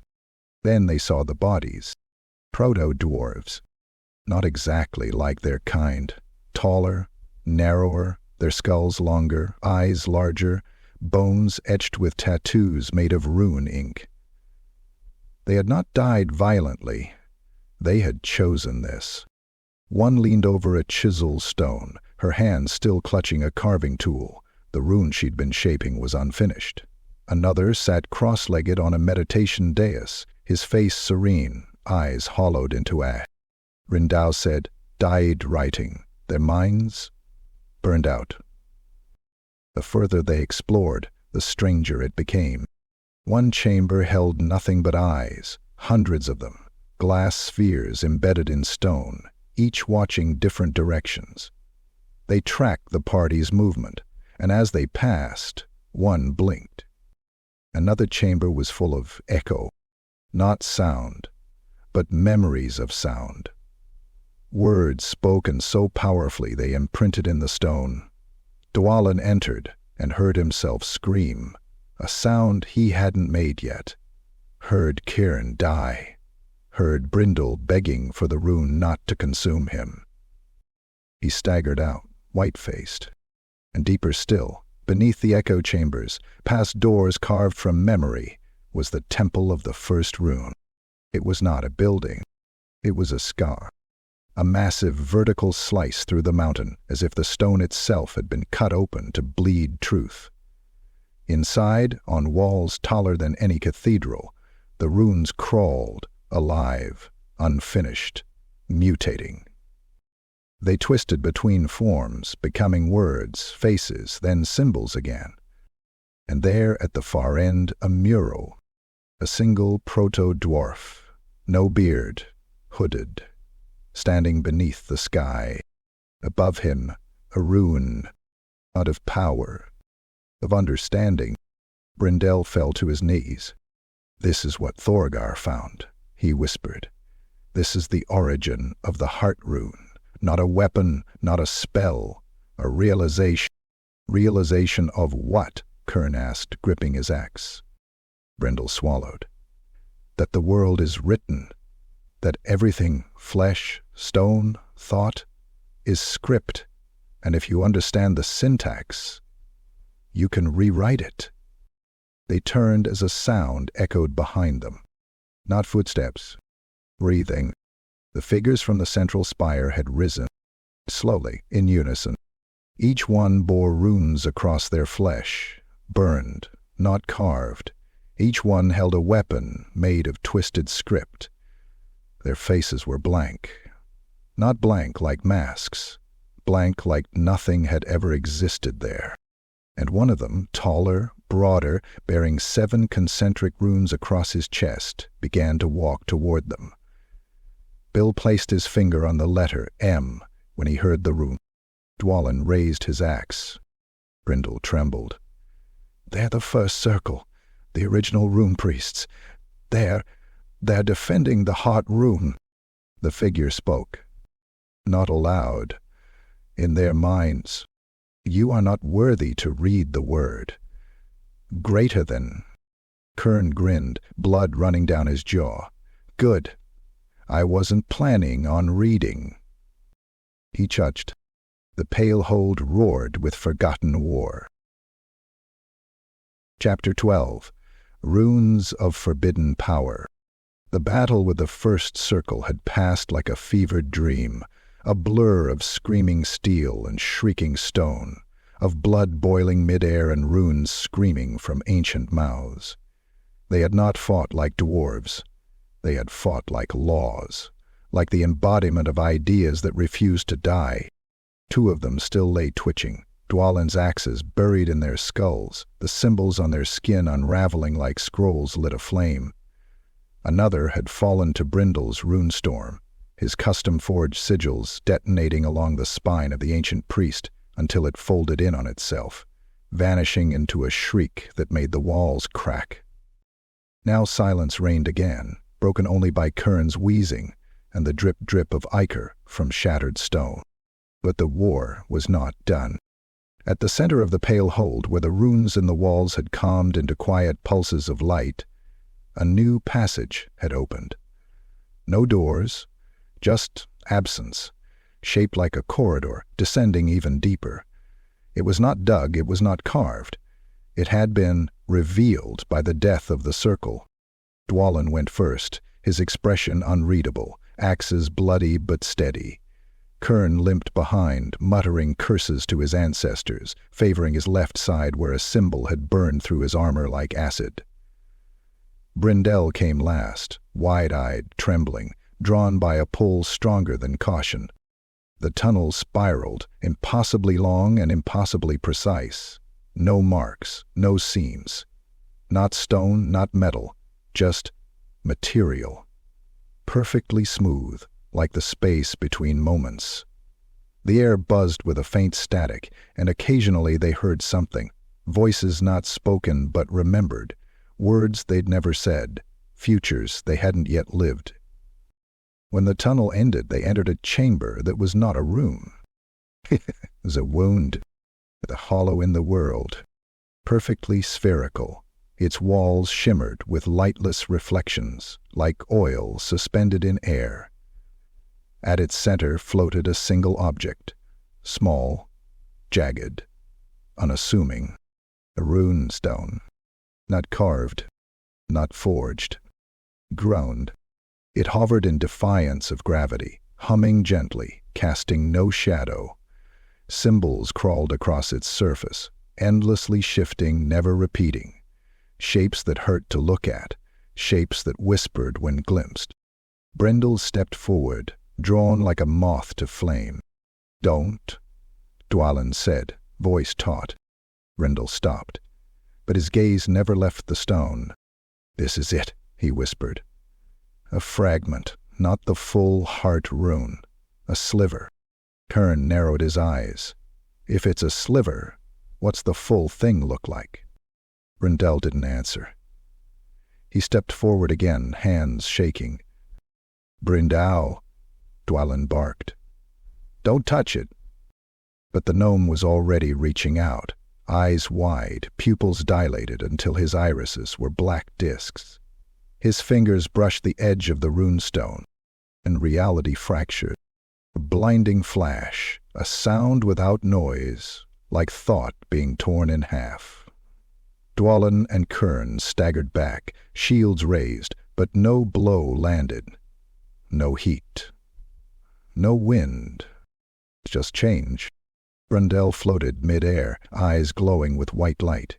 His skin crackled, spiderweb fractures crawling across his face as if something inside him wanted out. Then he began to speak. Not with his voice, but with thousands, layered atop each other. The voices of the dead, the unborn, the stars, the stone. Words in every tongue, words without language. He screamed. "The rune is a name, a command, a question and answer. The world was not built, it was written. We are letters. We are spelling mistakes." His body spasmed, eyes rolling into the back of his head. "Thorgar is rewriting the sentence. He will erase the punctuation. He will become the full stop."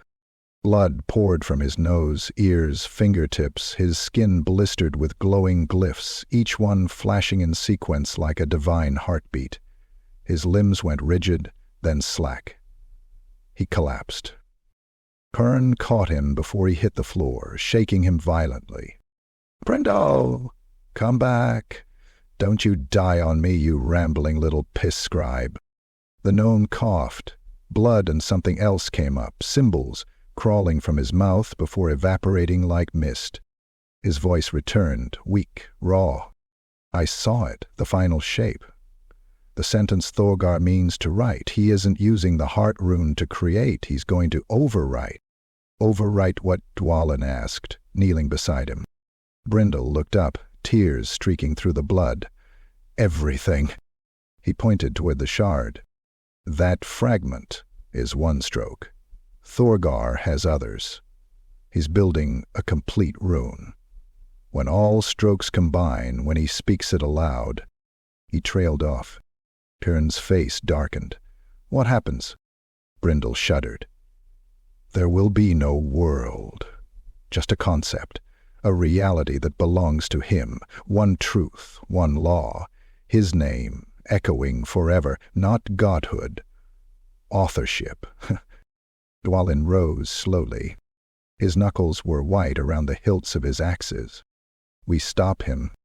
Brindle laughed weakly. "The last stroke is ready." Then his eyes rolled back again and he began to mutter, over and over. "The last stroke.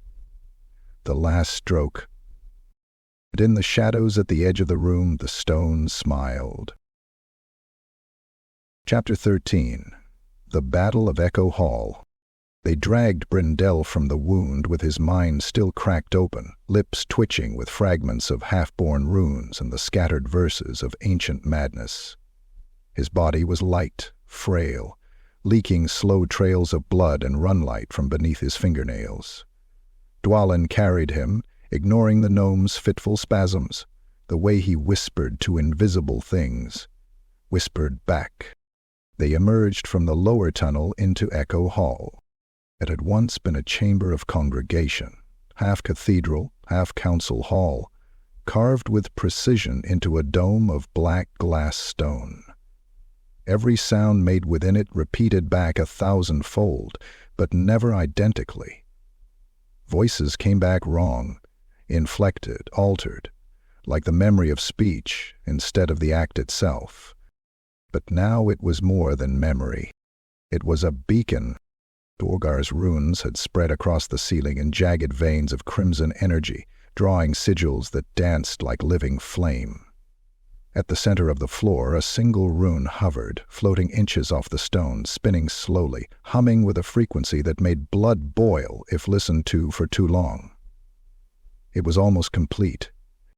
"We're close," Dwalin said, lowering Brendel beside a column, shielded by the broken shell of a collapsed statue. "The power is leaking through now. Every moment we wait is a step closer to losing everything." But they had waited too long. A horn shrieked, low, brutal, bestial. The sound shuddered through Echo Hall and sent the runes flickering. Kern turned, eyes narrowing. Greenskins. Dwalin joined him, peering down one of the massive vaulted corridors that fed into the chamber. From the dark, shapes poured forth. Orcs. Dozens at first, then hundreds. They were not normal. These were drawn to the rune's power, mutated by it. Their flesh rippled with scars shaped like glyphs. Bone protrusions spiraled from shoulders. Some had mouths sewn into their bellies, chanting guttural war hymns in languages that hurt to hear. Their eyes burned not with hatred, but with faith. They were believers, and they were charging. "Go," Kern said, calmly tightening the straps on his armor. Dwalin turned. "Don't be an idiot." "I'm not. I'm being a bastard and you know it." Kern cracked his neck. "You're faster. You've got the gnome. You know where the spire is. You can stop Thorgar." Dwalin shook his head. "We do it together." But Kern stepped forward, slamming the butt of his axe on the floor. "Dwalin, listen to the echo." Dwalin hesitated, then turned his head slightly. In Echo Hall, every noise had a reflection, but there was none for Kern. The hall gave back nothing of him. Kern grinned. "I'm already gone, brother." Then he turned to face the tide. He roared, not in fear, not in defiance, but in exultation. A deep, thunderous cry that rolled through the chamber and shook the stone. "Come then, who wants to die in a hall that remembers your name?" The orcs surged forward. Kern met them like a landslide. His axe rose and fell, splitting the first in two from head to groin, a geyser of gore painting the stones red. The second caught a backhand that crushed its jaw into its throat. The third was run through with such force, its spine shattered with a sickening pop. Blood sprayed like rain. He fought like the storm incarnate, an old warrior with nothing left but rage and a name he'd die to preserve. Dwalin turned, jaw clenched, lifting Brendel onto his shoulder. He moved fast, sprinting toward the spiral stair that led to the central spire, the last stand of sanity, the final stage of Thorgar's madness. Behind him, the slaughter continued. Kern was swallowed. Then he rose again, tearing an orc's arm off and beating another to death with it, screaming ancient hymns of stone and steel. One orc stabbed a serrated blade through his side. Kern grabbed the blade, pulled it deeper, and bit into the attacker's face, with a laugh that echoed wrong. Another tried to run, hurled his axe across the room, and it split the coward in half. The rune light above flared with every kill, every death scream feeding the madness below. But he slowed. His breathing turned ragged. A massive orc brute, twice his height, charged him with a cleaver the size of a man. Kern waited. At the last moment he stepped into the blow. It caught his ribs and cracked them wide. He drove his fist into the brute's mouth, shattering its teeth, then wrenched the cleaver from its grip and buried it in the monster's neck until the blade snapped. He stumbled. He dropped to one knee. Blood poured from his mouth. He looked up. More coming. Too many. And yet, he smiled. "You'll not have the rune," he whispered. "Not while I've got breath left to curse you." They surged. Hund roared one last time and disappeared beneath a wave of green and red. The echoes didn't return, but the blood did, and Dwalin did not look back. Chapter 14. Beneath the bloodstone sky. The spiral stair was slick with ash and blood. Dwalin's boots slipped more than once, forcing him to lean against the walls, his shoulders scraping over raw stone etched with flickering runes. The gory weight of Brindle hung across his back like both burden and warning. The gnome was still alive, barely. His body racked with tremors, his eyes wide but blind.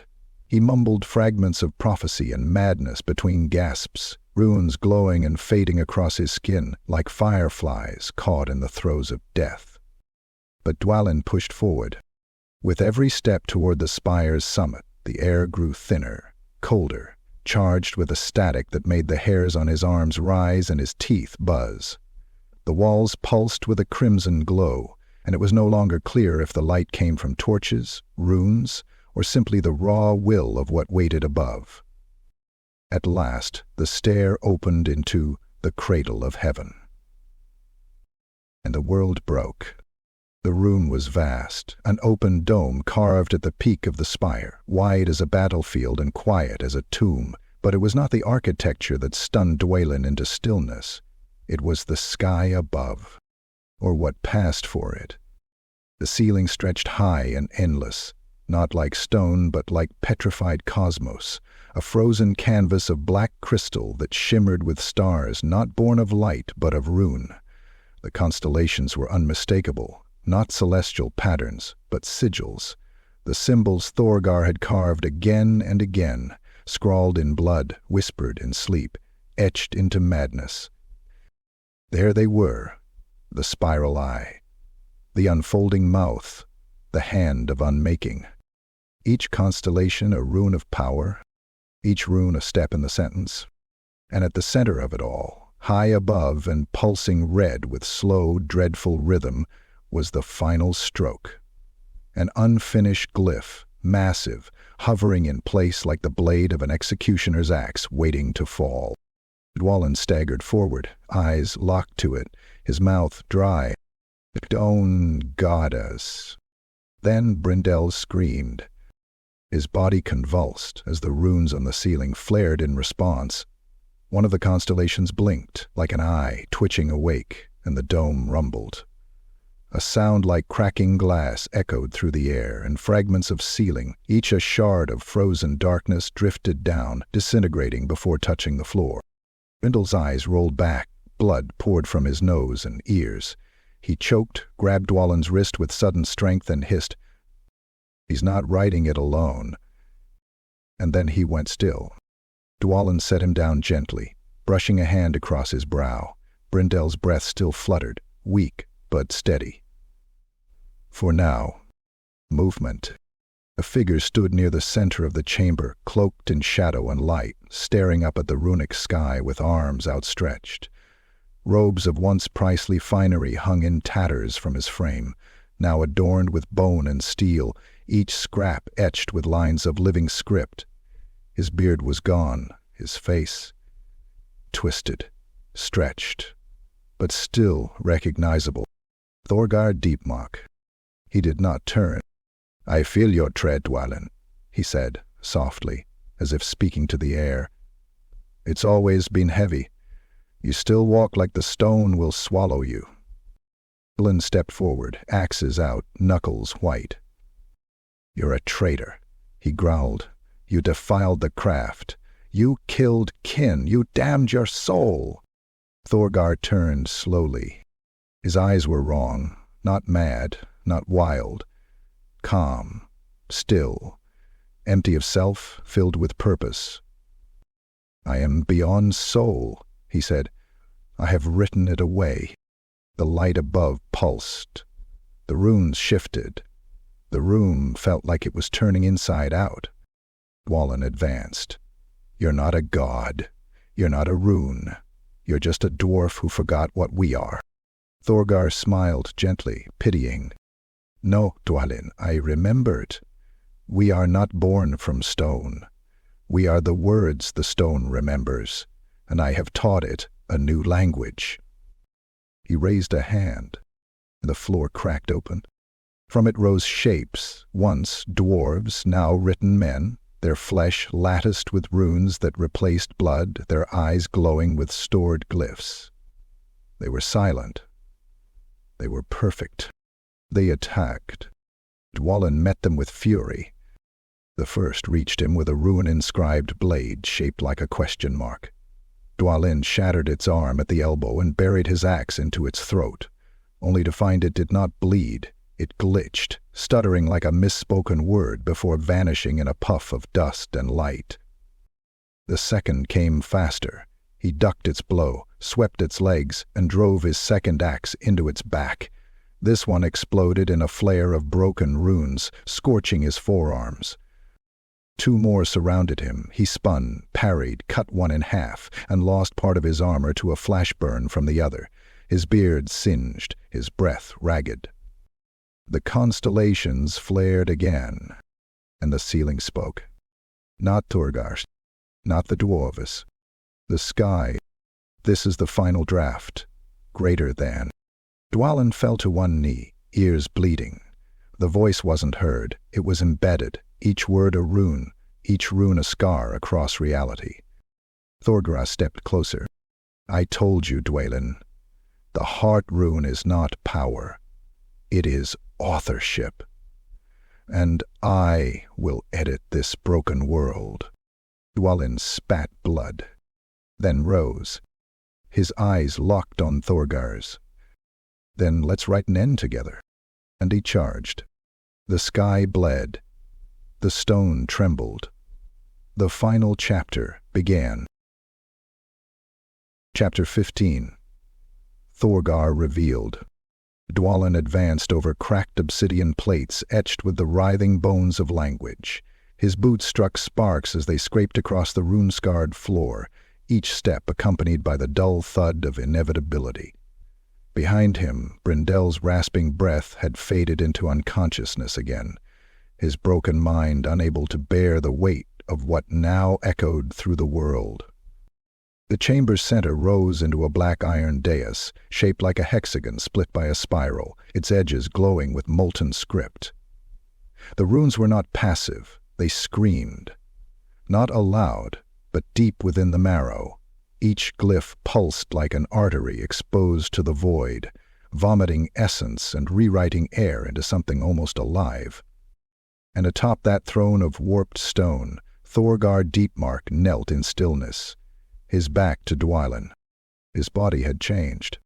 He was no longer the stocky, fire-hearted rune priest who had once sung mountain hymns in the great halls of Karak Narn, his beard soaked with ale and soot.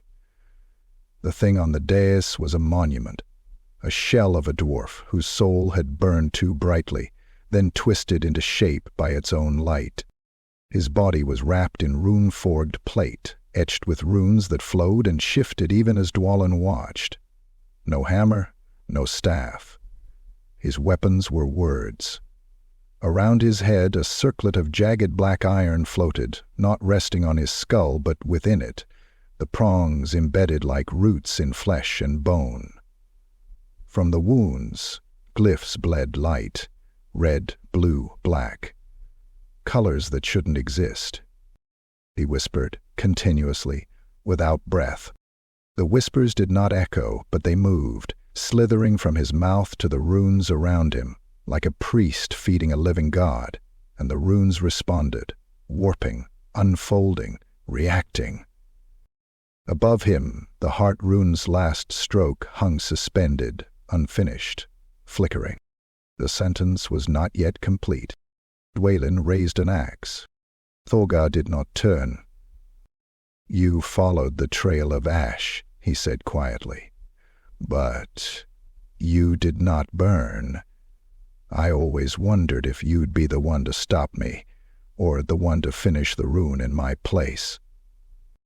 Dwalin, Dwalin growled, voice sharp as stone, splitting under heat.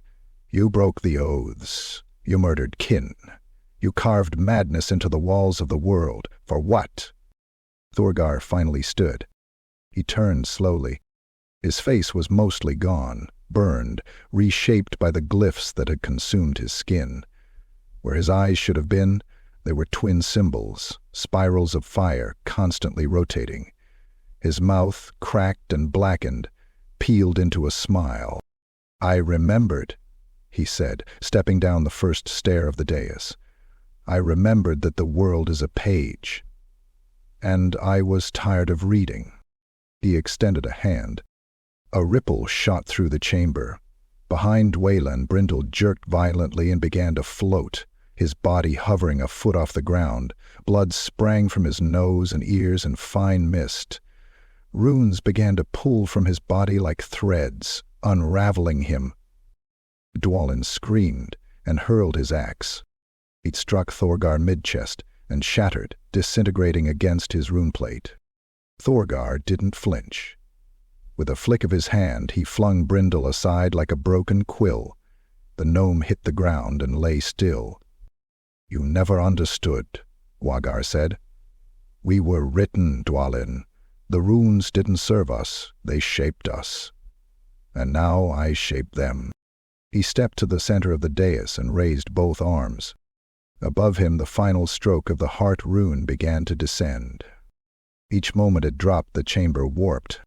The stone turned to molten script. The air turned to thoughts.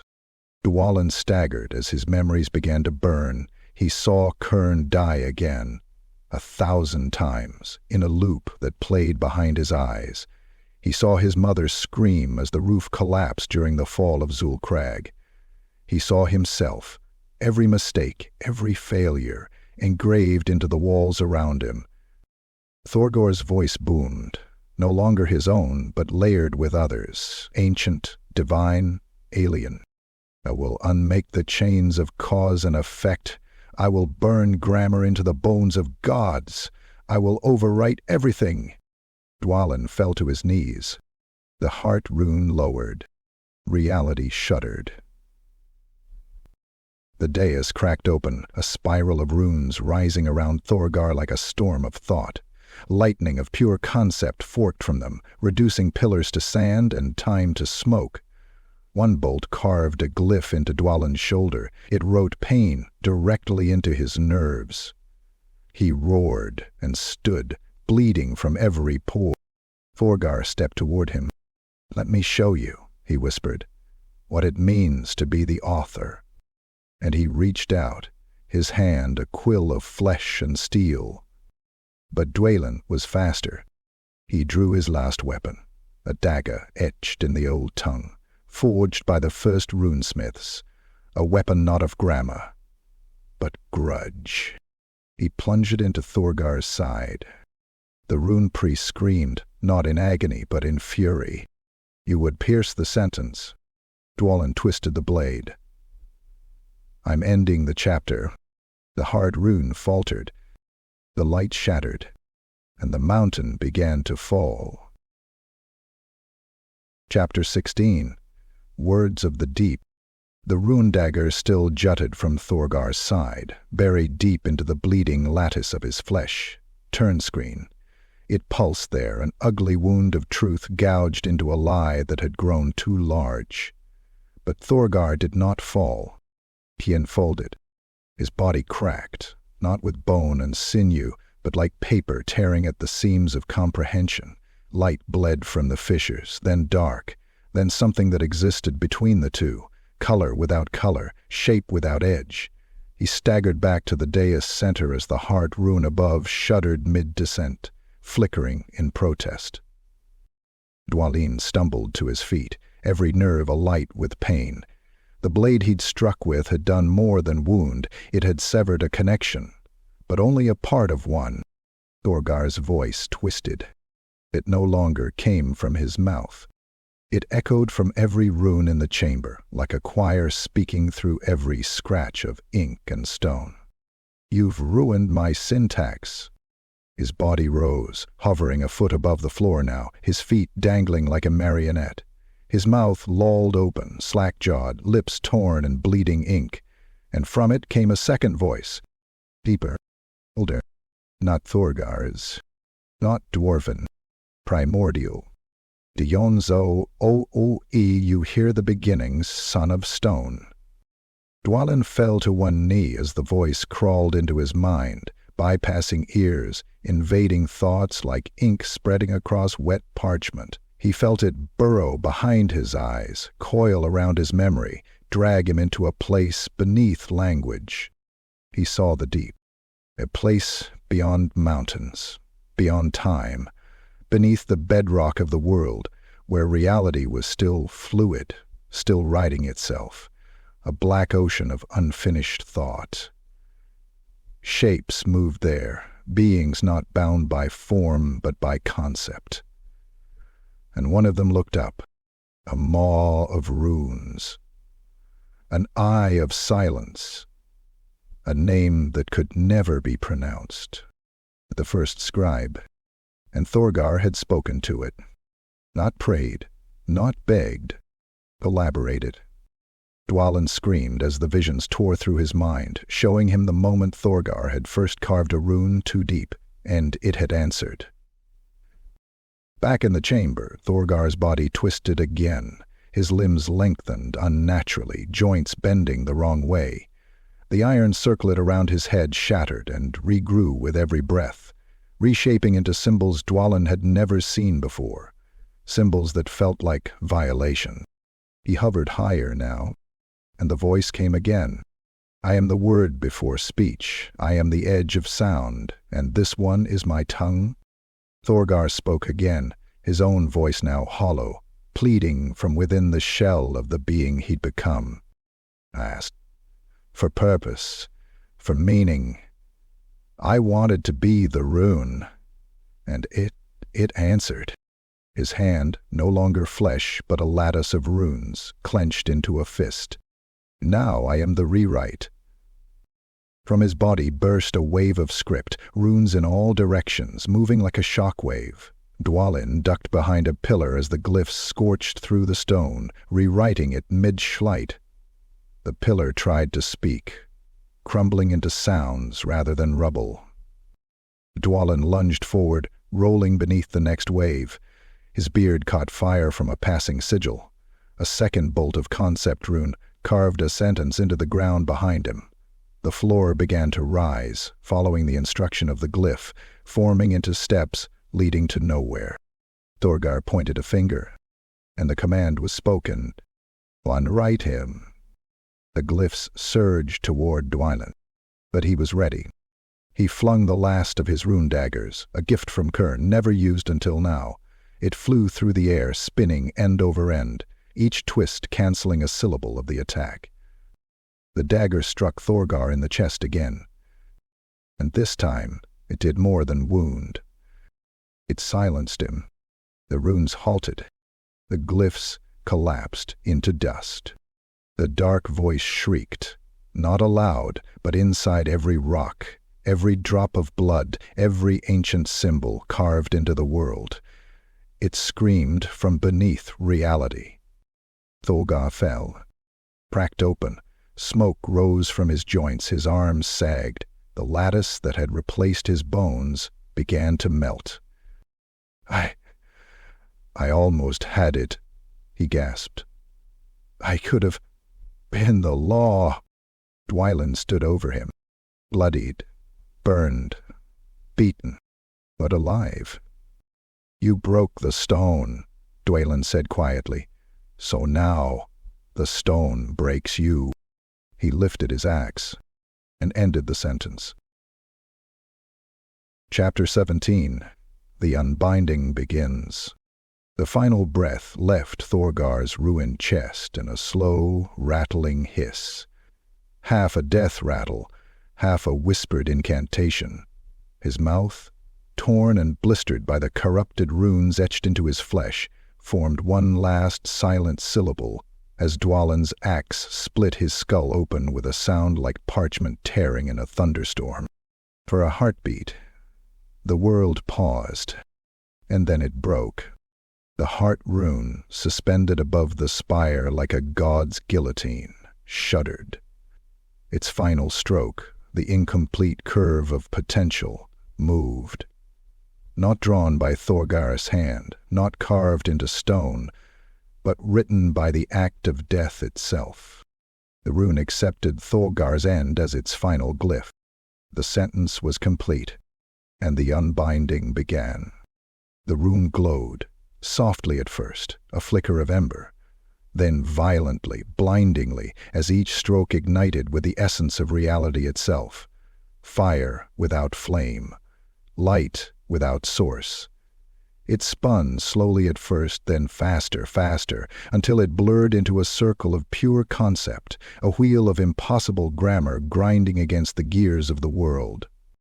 Dwalin stumbled back, shielding his eyes as the floor beneath him buckled. The stone screen.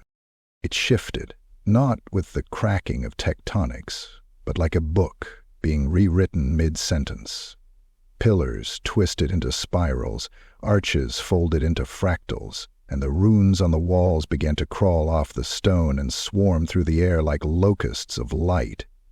The chamber shook, not from force but from contradiction. Rules broke. Weight forgot direction, time's arrow warped. A statue of a dwarf king at the edge of the hall turned its head backward, then inward, becoming a fountain of ash that flowed up and back into the stone as if its history were being rewound. Brendel, half-conscious and broken, stirred on the floor. He looked up at the spinning rune and began to sob. "It's writing anew now," he whispered. "No future, no past. Just Thorgar's thought, cast forward like fire through silk. The world's being unbound from memory." Dwalin tried to move. His legs obeyed, but too slowly, each motion dragging trails of light like he was walking through molasses made of time. His breath came out in shapes, sounds were colored, his thoughts tried to echo, but the echoes replied. Above, the heart room split. The circle fractured into 3 rings, orbiting each other like moons in chaos. Each bore symbols, burning, bleeding, forming not words but intent. One showed a mountain rising backwards, another a dwarf, unborn screaming, the third a single eye, weeping black fire into the void. Then it began to descend, not like a falling star, like a crown. The world beneath it bent to accept it. Reality cracked. One of the rune-ridden walls tore open, revealing a vision not of stone, but of what could have been, a dwarven city where Thorgar had never fallen, where his name was sung, where the heart rune was a gift, not a weapon. The people laughed, drank, sang. Then they burned, melting as the rune passed over them, replacing them with script, with data, held with obedience. Dwalin roared. He raised his axe and charged the rune itself. It met him with thought. Lips surged toward him, wrapping around his limbs, trying to peel his mind from his bones. He slashed through them, screaming, his blade biting into glowing script that hissed and flared with each blow.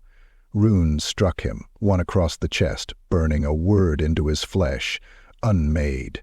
Another slashed his thigh, forget. But he remembered. He remembered Kern, dying in Echo Hall. He remembered Brendel, cracking open his own mind to hold a truth too large. He remembered Thorgar, before the fall. And so he fought. The chamber was collapsing into unreality. Stone became syllables. Time jittered, looped. One moment Dwalin was still 20 feet from the rune, the next he was inches away, then back, then inside. Inside the rune, he felt it tear him apart. Memories leaked from his pores. His beard fell away in symbols. His name tried to slip his tongue. He bit it, drawing blood, anchoring himself. And then he struck. His axe hit the core. A single dot the period at the end of the sentence. A rune for end. It cracked. The rings above howled, not in sound, in loss. The heart rune exploded in a shockwave of unspoken language, flinging Dwalin across the room. The blast reversed gravity, inverted pain, silenced color. The dais shattered. The constellations above blinked out. The world stopped rewriting. The unbinding stalled, and for one fragile moment the sentence hung unfinished. Again. Chapter 18. The Rune Warrior Rises. The dust from the shattered heart rune had barely settled when Dwalin rolled onto his side, coughing blood into the fractured stone beneath him. The world groaned around him, not as if collapsing, but correcting, like a book being hastily closed after a forbidden page had been read aloud. His muscles screamed. His vision blurred. His name fluttered at the edge of forgetting. A group of thinnings collected. Remembrance was, but he remembered enough to move. He crawled from the center of the dais, past the broken glyphs that still sparked with embers of dangerous thought, and toward a hollow in the chamber wall that hadn't been there before, revealed by the collapse, like a mouth finally brave enough to open. Inside it lay silence. No magic, no glyphs, just stone, honest and heavy, cold and true. And within the stone, Dwalin saw it. A suit of armor, patient, not ornamental, not ceremonial, functional, brutal, designed for war against the unthinkable, blackened steel inlaid with runes that did not flicker or whisper but resisted. The symbols were old Khazalid, deeper than high tongue, crafted not to cast spells but to refuse change. Runes of resistance, solidity, finality. The armor had been buried for a reason. But that reason had arrived.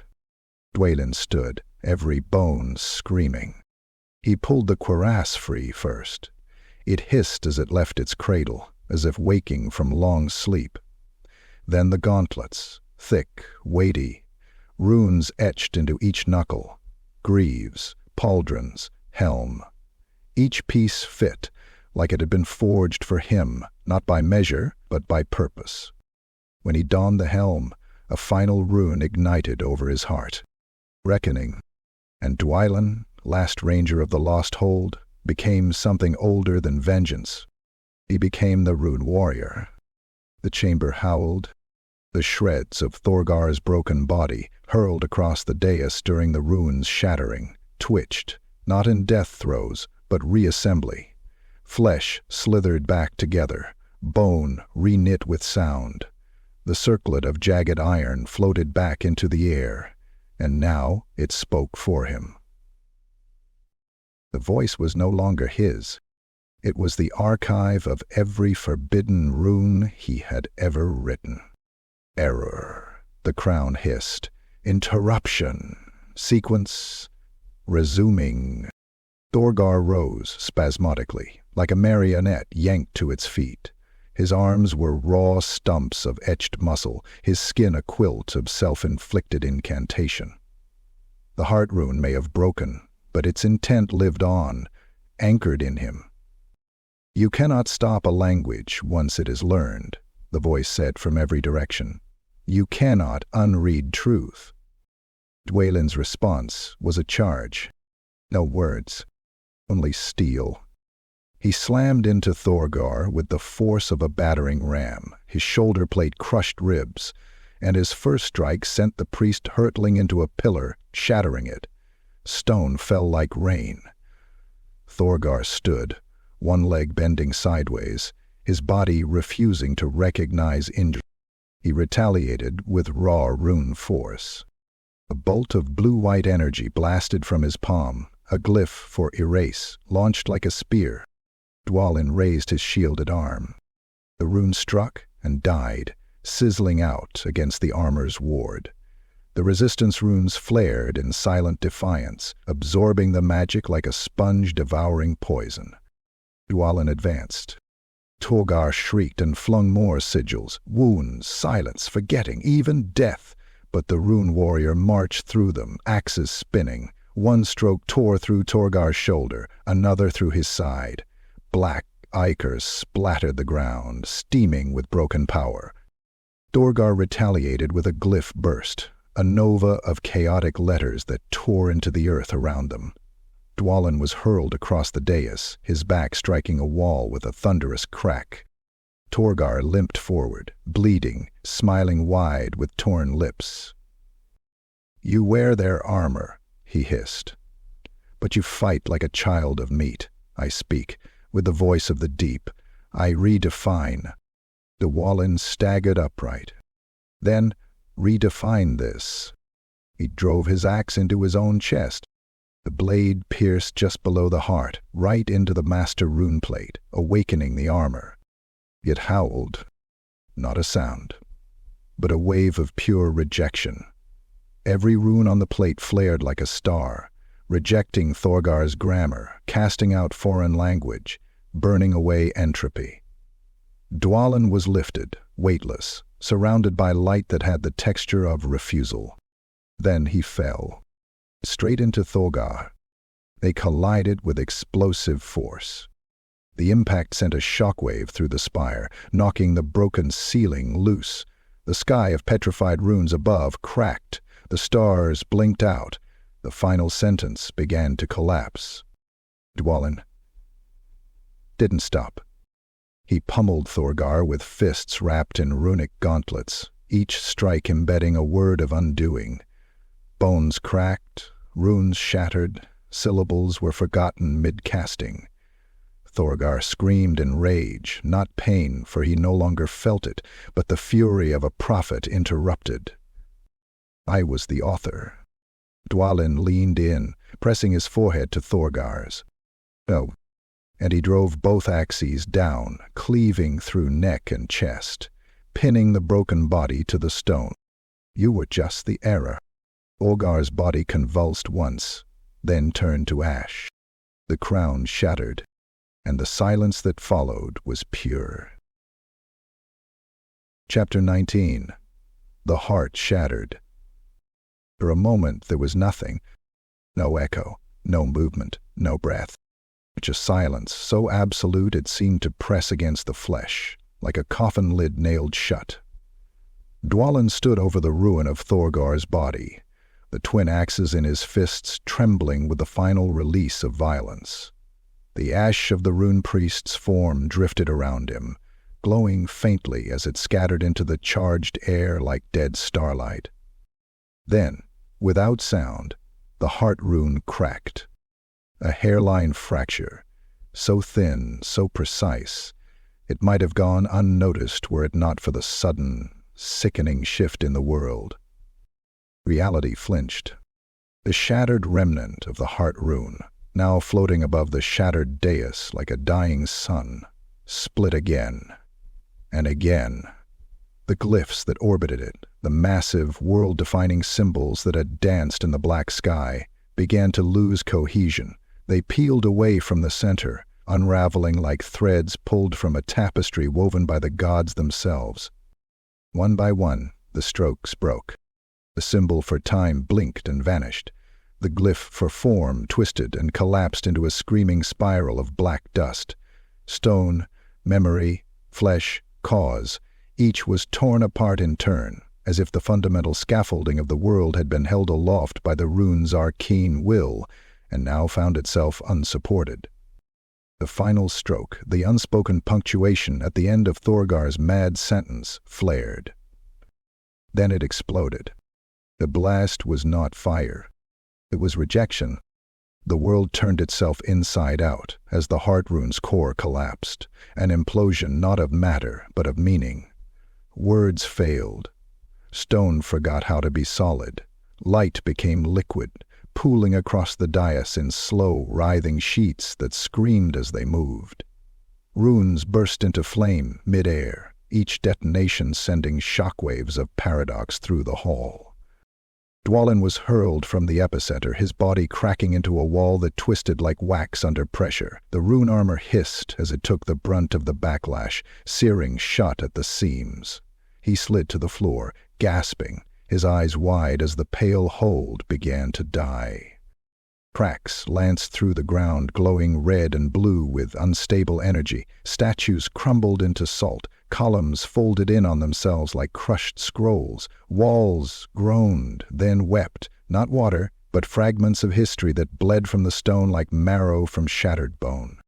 And at the center of it all, Thorgar's ashes were drawn upward. Not scattered, collected. A vortex of impossible geometry opened above the dais, a whirlpool of rune fire and reverse thought. Thorgar's remains spun into it, streaking into the black with a howling wail that may have been voice or the sound of his name being torn from the book of stone. Then he was gone, and the vortex consumed itself. The ceiling cracked like glass under an avalanche. The sky of the pale hold, the vast petrified heavens of proto-dwarven myth, imploded, fragments tumbling inward as though being swallowed by the mouth of a starved god. Each piece fell silently, erasing itself before it touched the floor, leaving behind only absence. Dwalin crawled toward Brindell. The gnome lay broken and battered beneath a fallen slab of memory stone, one arm pinned, his robe stained with blood and rune ink. His eyes fluttered open as Dwalin reached him. "It's happening," he rasped. "The center's breaking, the spell's unraveling, the way it was cast." "I know," Dwalin said, lifting the slab with a grunt, veins bulging beneath the rune armor. "We need to move. Now!" The chamber's floor began to slide inward, like a drain had opened at its heart, sucking the pale hold into itself. Runes tore free from the stone and flew screaming into the vortex, trailing ink blood as they vanished. With Brendel slung across his shoulder, Dwalin ran. The passageways he had come through were gone. There were no paths anymore, only wounds in the world. Tunnels became tendrils, doorways became mouths. Each step threatened to pull him into a thought that never should have been written. But the armor held. It blazed with every step, its final rune glowing like a furnace across Dwalin's chest. Stay. The mountains tried to forget him, but he remembered. Behind them the pale hold collapsed, stone folding in on itself with a low, infinite groan. The spiral spire was the last to fall, stretching upward, defying gravity one final time as the heart rune's remnants pulsed like a dying heart. And then it vanished, in a flash of white, utterly erased. The mountain above cracked, roared. Religious fell. Dwalin emerged from the ruin as it all came down behind him, battered, blackened, blood-soaked, and gasping. The heart rune was shattered. The pale hold was gone, and the world, bruised, wounded, rewritten, held its breath. Chapter 20. Return to the mountain. The wind howled across the high ridge, dry and biting, scouring the flanks of the Iron Fang Mountains with a breath like ground glass. Winter had not yet come, but something colder than ice rode the wind now, something older, something wrong. Dwalin trudged through the frost-thick scree, each step slow, deliberate. His boots were worn near to the sole, stained with black ash and blood long since dried. The once polished rune armor had dulled to a scorched gray, the ancient inscriptions scorched and cracked. His beard was shorter, uneven, half burned away. His eyes, once sharp and hard as stone, now held the depthless stillness of someone who had stared into truth and found it unbearable. Behind him, nothing followed. Brindell's body had been laid to rest beneath a cairn of shattered runestone, marked by the last piece of unbroken script the gnome had ever touched. A single rune for hope, carved not with faith but with defiance. Dwalin had buried him with his own hands, speaking no words, for none would suffice. He carried the fragments now, 6 shards of the heart wound, each wrapped in oiled cloth and sealed within a rune-bound satchel on his back. They pulsed faintly even now, each with its own rhythm, as if the broken parts still whispered to one another in the deep, desperate language of power. Even sealed, they bled tension into the air around them. Birds would not fly overhead. The wind would not touch his skin. Time itself seemed nervous around the bag. The pass before him narrowed into a sharp cleft, the final gate before Karak Narn. 2 sentries stood atop the watchtower, their armor bright against the graying stone. They saw him coming and did not lower their axes, but they did not shout either. Not at first. They recognized the shape, the stride. They knew Dwalin was not returning in triumph. He passed beneath the archway without a word. Inside the mountain, Karak Narn bustled with the grinding labor of recovery. War had left its scars across the hold, cracks in the walls, blackened banners, the constant stench of smoke clinging to stone. But dwarves endured. The forges roared, the miners delved, and in the high halls the throng still sang, though now the songs were softer, with more sorrow than pride. Dwalin did not go to the taverns. He did not visit the temple. He climbed the spiral stairs of the stone-fast citadel, alone, dragging behind him the weight of silence. At the top, beyond the iron doors, waited King Byrik Ironhand. He had aged more in weeks than in years. Gray now overtook the red in his beard, and his right hand, once crushed in battle, had been replaced with a gauntlet of rune metal that pulsed with faint blue light. He sat upon the throne of weight, its armrests carved with the oaths of stone, its back inscribed with the names of the fallen. He rose when Dwalin entered. The 2 locked eyes, and for a long moment neither spoke. Finally Byrik stepped forward, voice rough. "You came back." Dwalin nodded once. "Not all of me." "What happened?" Dwalin reached back, unslinging the satchel. He placed it on the stone table between them, gently, as one might set down a live bomb. Byrik flinched. "Is that?" "The heart rune," Dwalin said. "Or what's left of it." He unwrapped a single shard. The light within it pulsed, faintly, but steady. Byrik took a step back. "It's still alive." "It won't die," Dwalin murmured. "It remembers itself. Even broken, it wants to be whole." Byron stared at it. "And Thorgar?" "Gone," Dwalin said. "Consumed. Erased, or something worse. I don't know." Byrik closed his eyes. "And Kern?" Dwalin shook his head, held the gate, died screaming defiance. Byrik swallowed. "Brindel?" Dwalin's jaw tensed. He saw too much.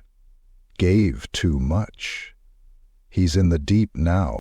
Silence settled like ash. At last Byrik spoke, voice low. "You bear the burden now. These fragments, we cannot destroy them, can we?" "No," Dwalin said. "But we can hide them, seal them, bury them in silence deeper than stone. But they must never be studied. Never be named. Not again." Byrik stared at him, truly seeing him for the first time. "You've changed." Dwalin looked down at his hands. The gauntlets still glowed faintly. One rune remained etched into the metal. "Burden." "Aye," he whispered, "and I always will." Byrik said nothing more. Dwalin turned. He walked from the throne room, descending the steps, not like a hero returning, but like a ghost slipping back into the stone. And far below, in the deepest vaults of Karak Narn, the fragments of the heart rune began to dream.